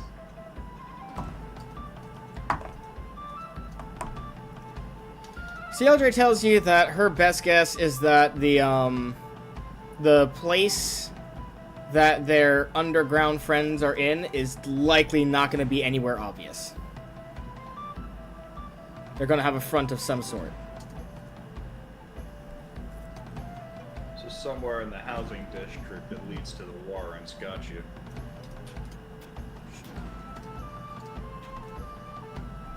Let's see if we can put our well, guess we should probably wait for our sneaky little friend to come back to us, and then we can set him upon the way of finding a place.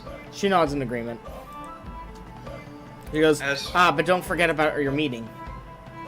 I know that was the other one I was going to ask you about. Where do you think they hide this time? She shrugs and goes, I have no idea. They're knights. They dress up in full suits of armor. Like, probably not the Gilded Quarter, though. They wouldn't let them meet in such a highfalutin area. Who knows? We might get tapped on the shoulder while we travel the merchants' quarters. Why don't you get an inn to start with, and then we'll all go to my house. We'll deliver the armor, or deliver the crate, which we think is armor, and I'll introduce you, and we'll see if we can get those problems resolved. Is Question. that reasonable? yes, question. Pretty sure. Go ahead. Why get an in-room when we have somebody who has a big house that we could stay at for free? Do you want to be? I do have guest rooms, don't I? Yeah, the Balmoral nobility does have guest rooms. Yes. Okay, we'll try for it. Let's go directly to the house and see. You guys go ahead. Me and Cieldre, we're gonna go walk around town for a little bit. Make sure that crate gets delivered to whatever knight nobility. Exactly. Yes. On my honor. Wait a minute. The knight nobility is in the district that Troxal and Dottie are going to. Yes, that's why I was saying they can go deliver that while you and me go kind of get to know the city a little bit better. There you go. My understanding, which is that my brother Ryan is a member of the Knights of Reckoning. Is that true or not true? No, he's not part of the Knights of Reckoning. No, he's part of the Knights of Alverdam. Oh, that's what I'm sorry. I misspoke. He's part of the Knights of Alberdale. So we If can deliver the box one of to your him. if one of your brothers was a part of the Knights of Reckoning, he wouldn't be your brother anymore. No, I understand. I understand that. I misspoke. We're finding the Knights of Alberdon. All right, So that's who I'm planning to deliver the box to.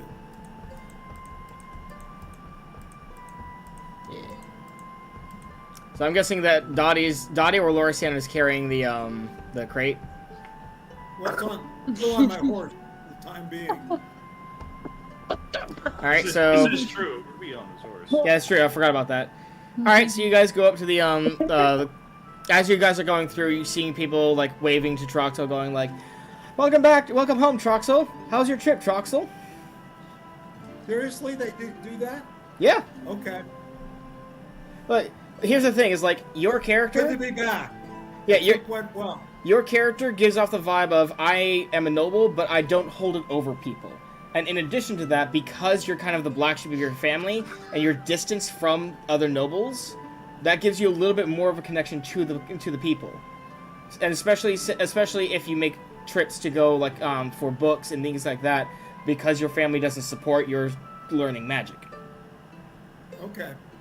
So that's how these people know you on a little bit more of a personal level. Essentially, Good. Troxal is kind of like the in-between of the nobility and the people at this point. So like they respect you, they show respect as they should to nobility, but they do so in a way where it's like, I'm familiar with you, I know that you're kind to us, we're going to ask you how you're doing and like welcome you home and that kind of thing. Good. So yeah, you guys Okay, went from people hating Troxal to people fearing Troxal to now people are just welcoming him home. Well, this is weird. So So- anyhow, Yeah, Sealdrid's just like, yeah, this is where I leave. Bye. continuing on to the house. I'm cool with Seal Trade. All right, you go to the house. Okay, I will see if I can. Who of my siblings do I see first? There's more of you. More than one of you! The first person you see is out in the yard. You guys see a young girl, and when I say young, I mean she's a child. She looks up, and Troxal, you recognize Vova, who is the daughter of one of your siblings, and she goes, "Uncle Troxal!" She runs up to hug you. Hi, Vova, and I'll give her a hug, and I'll say, "How are things doing? How are you?" I'm good. Daddy got me a present yesterday. What was that? She goes, it was a toy. Can I show you? Sure. Yay! You put her down, she starts bringing you inside, like pulling you by the hand. Okay, I'll go. Everybody follows. When she catches sight of Lorsan, a lot of her excitement dwindles as she starts to show a little bit of fear. Oh, Yeah, I'm used to it. Volva, this is Lorsan. Lorsan is one of my band of adventurers. He's very strong. One of my traveling companions. One of my traveling companions. She kind of like hugs you a little bit and goes, "Are they dangerous?" Only Do you only want to me the to bad be- guys. Only the bad guys. She goes, "Oh, I guess that's okay. All right."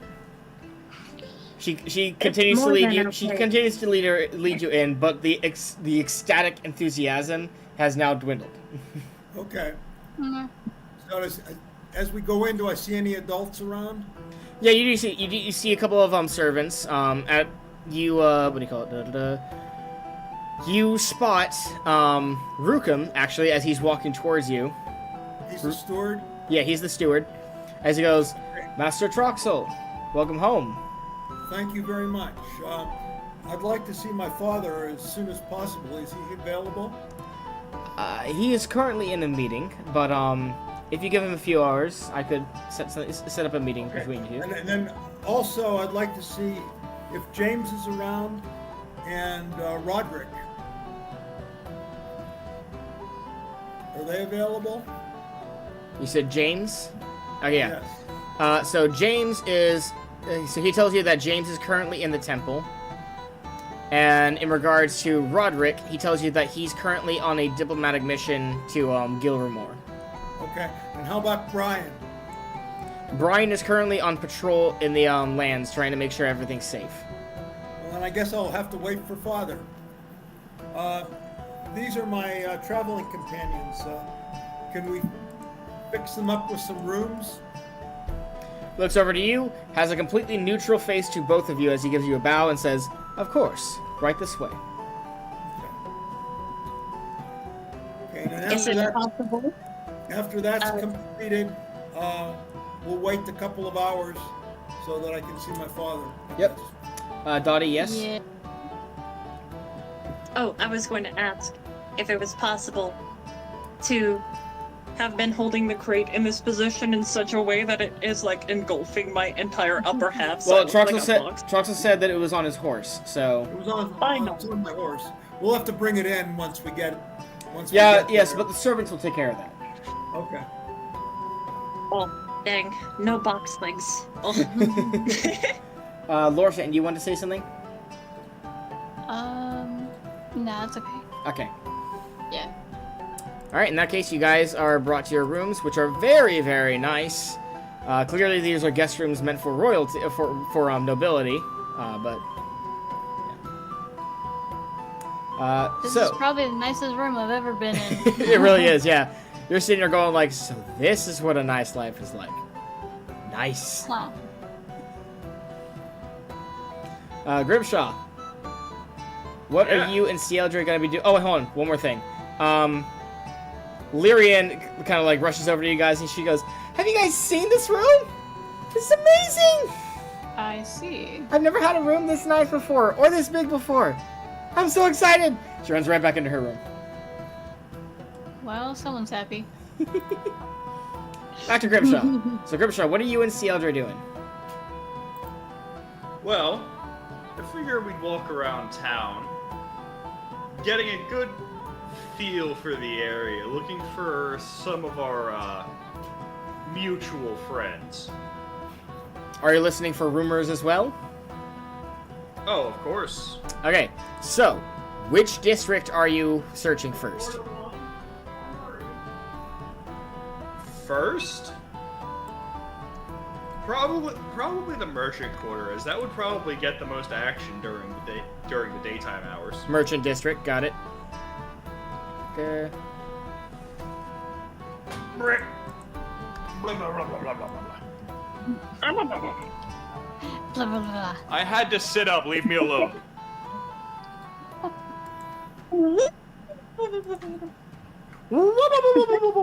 There we go. Alrighty. So, That roll... drinking horn is awesome, by the way. roll 2.5 liter. Actually, Oh, wow. liter and a half, sorry. roll an intelligence check Leader and a half. if you're actively listening for gossip or rumors. Roll an intelligence check. Actively listening, let's go. Later, Akula. 54. What are you intelligence check? So that'll be a D20. D20. Sorry. Yeah, you're good. My brain is just constantly like, yes, let's roll D10s for the rest of my life. Roll the high numbers. Excuse me, I want to Christian. roll. Yes, Troxal. Great. One sec. Are we going to do anything after you finish with Grimshaw, or are we done for the night? If we have time, It is- yeah, that was my goal. I'd at least Okay, like to, then I'll I'd come at least back. like to do a closing. Okay. I'll come back then. Okay. So, I wanted to roll high numbers, right? Yes. Okay, good. I know everything. Cool. You can roll a 20. I rolled a natural 20. Oh, nice. All right. In that case, let me pick something instead of rolling it. Huzzah. Okay. I have the perfect one for your nat 20. Oh. So let me do something real quick. You're about to learn how they took the Costello to Alberta. They've been taking the Costello to Albert.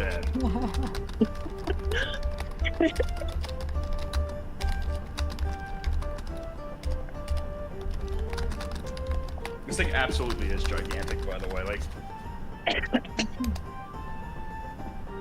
I drink out of this thing. Listen. The best part about this is the only thing I need to do to wash this is I need to run water through it. Like I can't even use soap. Beeswax is an amazing thing. I hope you better catch it then. Catch one. If you're running water, you better catch it. I don't want to catch it. Why would I want to catch water when I could catch these fists? Okay, so, Grimshaw, you overhear a conversation between two people, and one of the things they say catches your attention. He says to the other person, "Funny how some merchants, some not merchants, but like shopkeepers, always seem to have the best stock, even when the roads are dangerous and the docks are empty, or not docks, but when even when the roads are dangerous. Must have friends in high places." And he gives his friend a look when he says, "Or the kind of friends you don't say no to."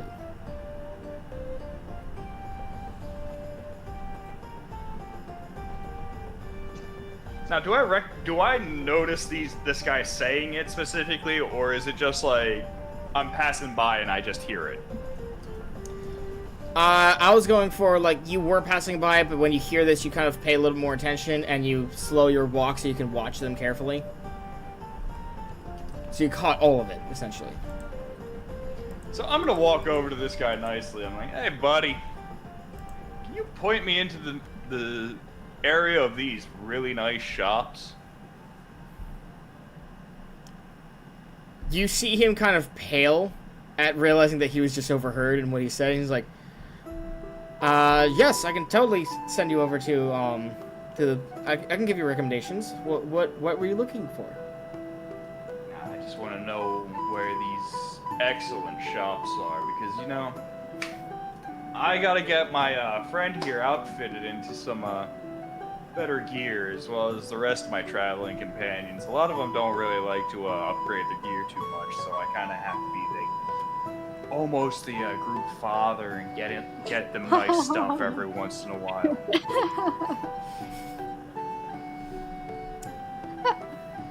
Grimshaw, the dad of the group. New missiles launched detected for uppies incoming. For uppies. So he gives you like the name of a couple of them. He's just like, well, this place is a great smith. They're good at making tools and stuff in general. This one's a great, like, these people is they're a really great weaponsmith. I know this person is a good armorer. He's going down the list, and yeah, it looks like now that he's talking about the shops instead of like what you overheard, he's seeming to like calm down a little bit. And when I say calm down, I mean in the way of like, okay, maybe he didn't hear that bit, just some of that. I look at him like, weapons and armor are good, but I heard something about the best stock. I would love to know where simply the best is being kept right now.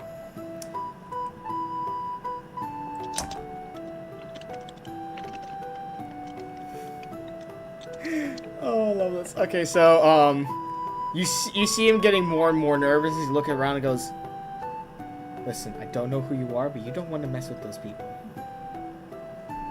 Oh, I assure you I do. You really don't. And why don't I? Because anyone who messes with them gets burned.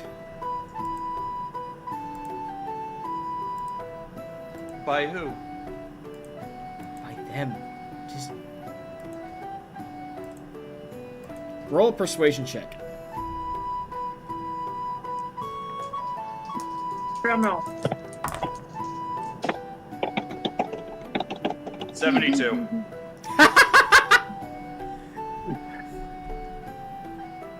Good to know. Okay, so he looks around to see if anyone's looking, grabs you and pulls you to the side down an alleyway. And he just kind of like whispers and goes, "Listen, you can't mess with the cartel, okay?"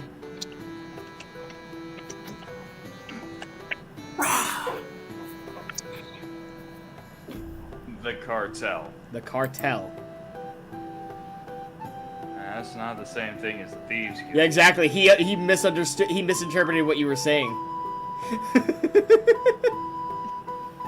Because The what mafia? he was, not mafia, cartel. There's a difference. You come to me on this, the day of my daughter's wedding. You ask me. See, there's the I see. Thieves Guild, the Mafia, and the Cartel. Mm-hmm. The Thieves Guild's like your general, like, yes, we're just gonna thieve and steal. The Mafia is more organized. They hit big targets and fast. Typically keeping people in check by, keeping rackets going. And then the Cartel is mostly drugs.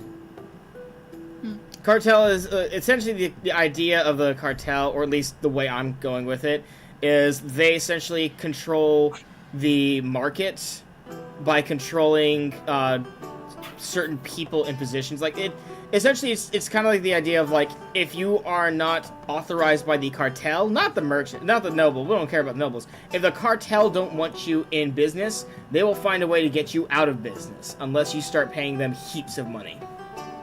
You see, that's the Mafia. That's exactly what the Mafia. That's not what I researched. So we figured we read up two different things. Yeah, I know. That is fine. Okay,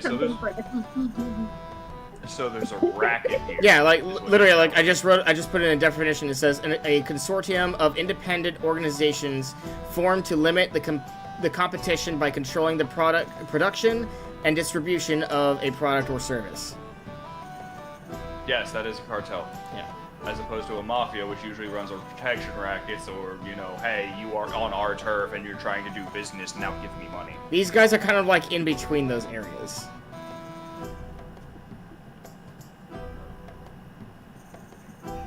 Alright.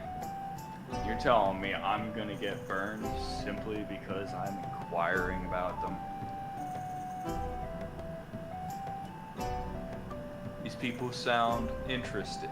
I'd love to open some dialogue with them.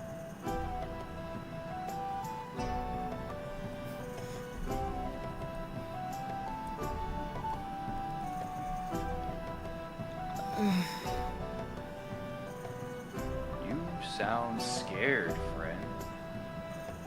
He's like, I've heard of more than one person who ended up in a debt and things happened. So, yes, I'm scared of them. Anyone who wants to get into business is scared of them. I'm already in business. Why should I be afraid of someone who's got no power over me?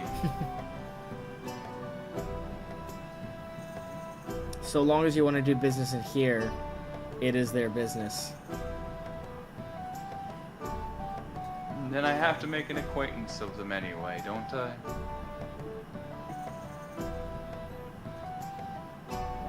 And you seem to be on the up and up about He's these like, people. no, you leave me out of this. You leave me out of this. Oh, but you're the one who's giving me information, and I know your face now.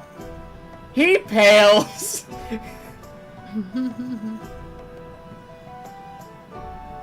What do you think the cartel would do to someone who's been snitching about them to some random passerby?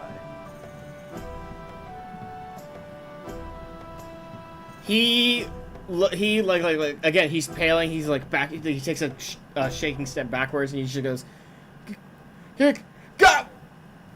Cieldre comes up from behind him and blocks his mouth to prevent him from calling the guards.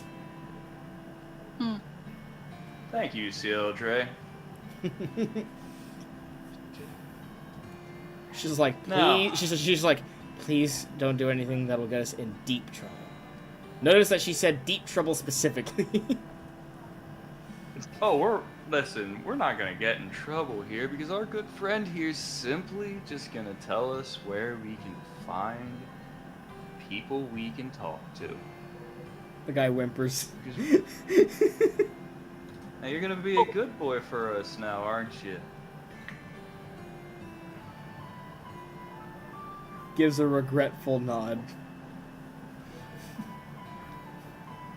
I'm gonna hand you a piece of paper and a piece of chalk. And you're gonna write us down where we can go. Alright? And I hand him Yeah. a small piece of paper Yeah, and a yeah, I'm small aware. piece of charcoal. Well, that's going to,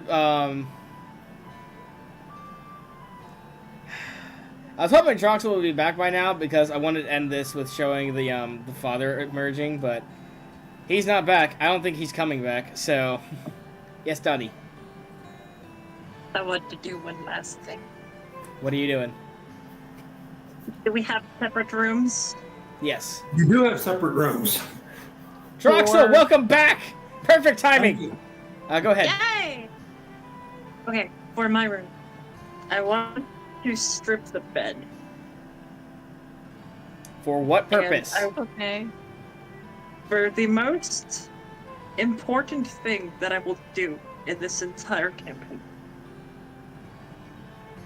I'm going to go to... Is there a bedpost? Is there a bedpost Yes. in here? Yes. That post? Okay. So, post to post, tie the blankets, and then pull it over, bring over a wardrobe of some sort, and then pull it down. And then, I'm going to stack, like, the mattress right next to the other side and create, like, a little box fort, and then I'll throw in some extra blankets and such, and this will be my fort of awesome.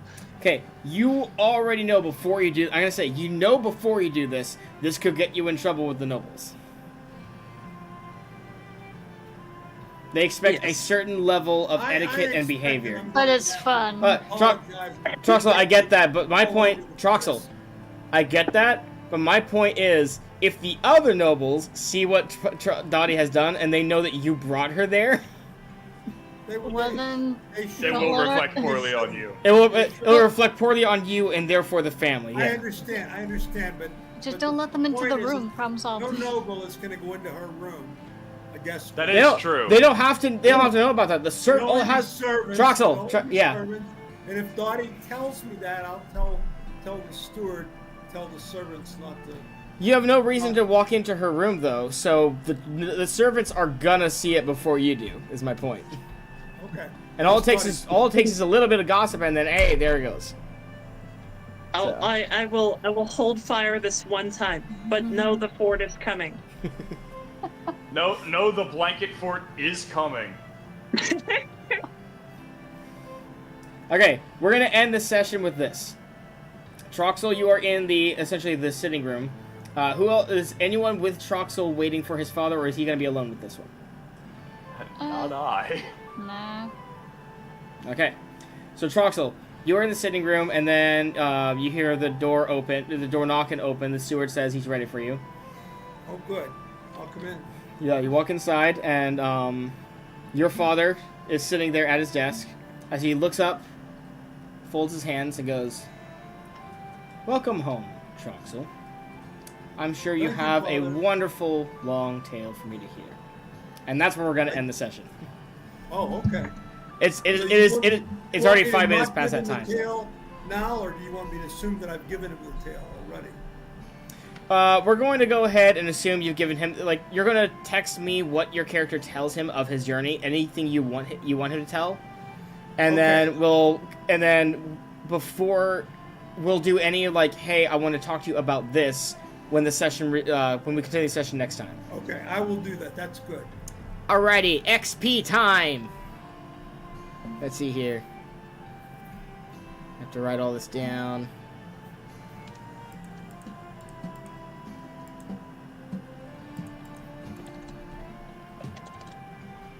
Not bad, not bad. Wait, I have to open up that PDF or whatever. Troxel, sorry, not Troxel. Grimshaw, you got 125 XP from this. Woohoo! Third session of low. Third session of exposition. Lorsan, you got 90 XP from this. Alright. Well, you don't have to worry, Christian, about us going up too quickly. Troxal, you got 80 XP. Oh. Bernard, you got... Oh, wait, Bernard's not here. Did the same thing. And... Or Dottie.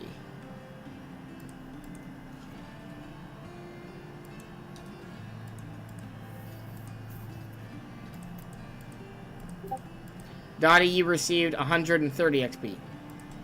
Nice. Did Dottie get the most XP this time? I think so, yes. What did I do? It's the fort. Tried to It's the build fort. No. It was definitely- You were a paladin. Remember, Okay. remember that there's several things that give you XP, and that is essentially, and regardless of what you're doing to get XP, it's rated based on difficulty and if you succeed or fail. So, like for example, Grimshaw got 3 medium successes and 1 hard success, and then Lorsan got. Lorsan got 1 easy success, 1 medium fail, 1 hard success, and 1 hard fail. And Dottie got 1 easy fail, 2 medium successes, 1 medium fail, 1 hard success, and 1 hard fail. Dottie did have the most rolls. Exactly, yeah. Yeah. The more you're doing in the game, the more you're actively doing and participating in, the more XP you're going to be getting from that. Problem is, there's also a lot of points where it's just like we'll have a conversation, and like there will be people who talk a lot more during it, and it's just like it's less about the roles itself. Dottie, go ahead. While I did do rolls, I don't really feel like I did much stuff that I would gain experience from. So I think I would settle for like a solid 90. Oh yeah, and like the whole purpose of this new XP system is to reward role playing and interaction, as opposed to just I killed the thing, I get XP. I got gold, I get XP. Again, it's to encourage activity and role playing. We still get our 10% bonus. There's no such thing as 10% bonus. There is. Where was the 10% bonus coming from? Bonus In for experience points. in first edition AD&D, yes. I've That's never what we were used playing. in the original. Again, I've been telling you it's a homebrewed edition. That was one of the Okay. first Yeah, things I nixed. Okay. For those who don't know, the original AD&D first edition essentially gave you a 10% bonus if you had a high enough stat in whatever field your character's class was. So, for example, Grimshaw, because he has such excellent strength, would get a 10% bonus to XP as he's leveling up. But that made no sense to me to attribute increased XP bonuses on anything that wasn't intelligence. And I didn't want to do, hey, if you have a high enough intelligence, you just get more XP. Because at that point, it's like, well, that's, unfair to most of the classes out there.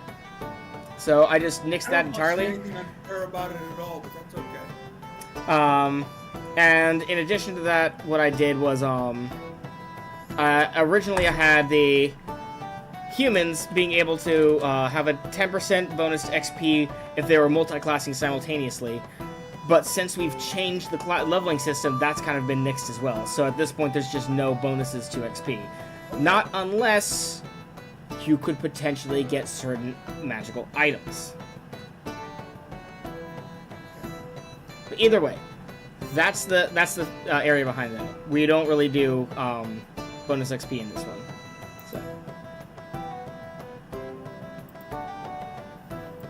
So yeah, that was the session. How'd you guys enjoy it? Okay. No, it was good. We're playing 2 weeks from now. Always, yes. So the next session will be on the not the 5th, the 12th, Saturday, 12th of April. Okay, good. We're getting I'm hoping- closer and closer. I'm hoping the next session will have some sort of combat or action in it.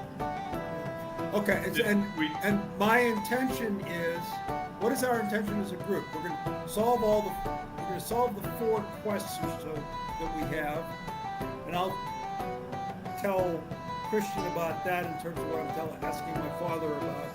We'll get that resolved quickly, and then where are we going next? We're going to I find. mean, Go ahead, Dottie. Oh, I was go ahead, just Dottie. gonna say we're going to find a proper location to build a blanket fort. That will happen. that's Dottie's end goal. 100%. Yeah. Dottie's end goal is just build the best blanket fort she can. I will She's gonna have steal. cover. We're gonna have Bernard steal all the blankets and pillows No. in the country. Yes. No, you are incorrect. Yes. You are incorrect, and this is why. What's going to happen is Dottie's going to get her hands on a wish spell, and she's going to use it on the pillow fort or the blanket fort. No. You see, we're gonna get Bernard and Dottie to work together. Bernard's gonna steal every single blanket, every single pillow, and some wardrobes, and then Dottie's gonna actually do the act of building it. Okay. But my And point we're is, gonna have a the point is, I don't know where we're planning to go after this. After we get those things Nuxall. solved. We don't have Our next- a method to find Costello. Not yet. We don't have the ability to explore the down floating island. I mean, where are we ha- going next? And what are we going? We have a destination after Balmoral. We've Which is? always had a destination. Nuxall. Okay, then we'll head to Nuxford. Because we have one person in Nuxall. Let's go through that the we quest. actually have to Let's settle. go through the quest checklist real quick. The quest checklist is, first of all, get rid of the number No. 1. No, I'm just trying to get it to focus. Seal Drake. Number 1 is We have to do Shelby. Seal Drake. The cure for the Between whatever it is. curse. Okay, Yeah. that's one. The second thing is to get a warrant for the magic user or whatever. What's his name again? Bernard. Bernard. Bernard. Yeah, get one for Bernard, and I'm going to see if I can get mine upgraded to a second level warrant. You have the highest grade license. I do have the highest grade license. Yes. But I can't carry things like forbidden spells. Correct. Yeah. That's because they're forbidden. They're illegal. Even if you have the highest grade license allows you to use any of the legal ones. Okay. Even if I have even if I have a driver's license, that still doesn't allow me to commit felony speeding. That would it's okay. To give you some context. Okay? This would be like saying the president of the United States has a license to use weapons. Therefore, he's going to be walking around carrying mustard gas, corrosive gas, all sorts of the whole things that are against the Geneva Convention. No, that's not how that works. What is the Geneva Convention but Geneva suggestions? Okay, and then the third thing we're going to do on the quest list is I want to get us resupplied for mundane type of items. Okay? It's not focusing. I can't get to focus. And then I guess that's it. Is there anything else? There's way Yes. more. There's a lot more than 4 that we gotta finish in Balmoral. Yes, one thing. What do you got, Um, Bun? Just start I made a promise that we were gonna help the dragon people give smackies to some undead, and I still have to do that because that's on my honor. So we have the. That's not a quest inside of Balmoral. But it is something we can finish in Balmoral because there's. And you can do research on that. Yeah, we need to do research, and we need to go to the priests and get some way to fight them. Okay. And then get rid of our crate. And see what happens. Get rid of the crate. Get rid of the crate. Meet the Knights of Reckoning. Grimshaw's like 3 or 4 missions that he's got to do by himself. Theodre's 3 or 4 missions that she's got to do with Grimshaw. Yeah, no, there's a lot to do in Balmoral right now. Okay. Plus the idea of meeting with the Thieves Guild, meeting with the cartel now. If there's some sort of mafia there, we got to meet with the mafia. We gotta be everywhere. Is there a library in Balmoral? There is. Okay, Lawson will probably be in the library as one of his quests that he's gonna do. Okay. Okay, so then, in my I can't get my phone, my things to camera do, to focus. I have to send an email, a long email to Christian in terms of the discussion with the Lord's name, by the way, is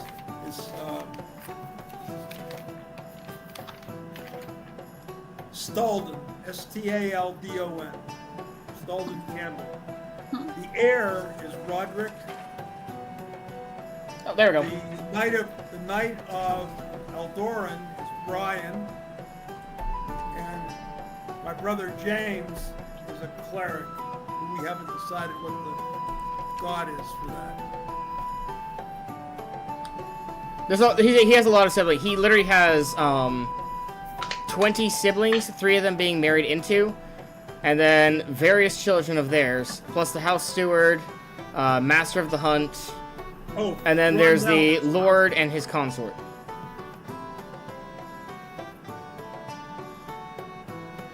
Okay. Is there a magic guild in here, in Balmoral? Not in Balmoral, no. Okay.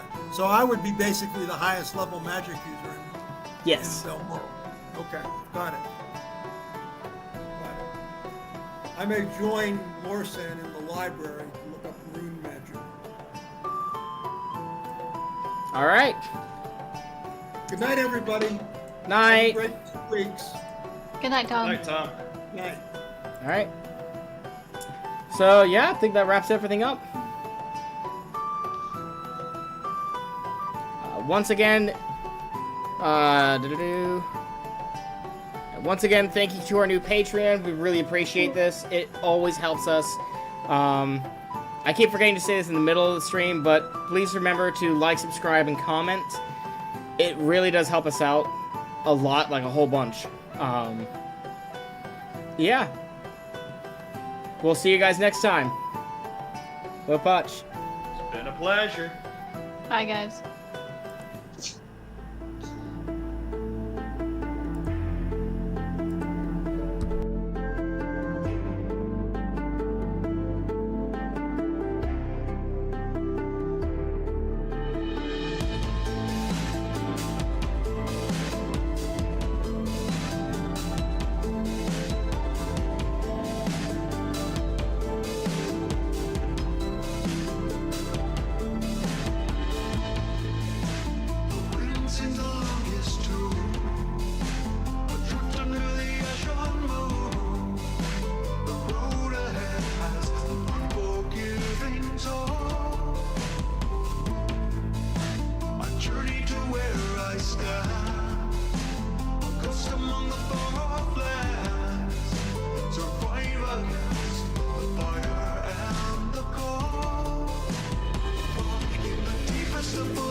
Ay biz nolun adamsa. Ay biz nolun adamsa. Ay biz nolun adamsa.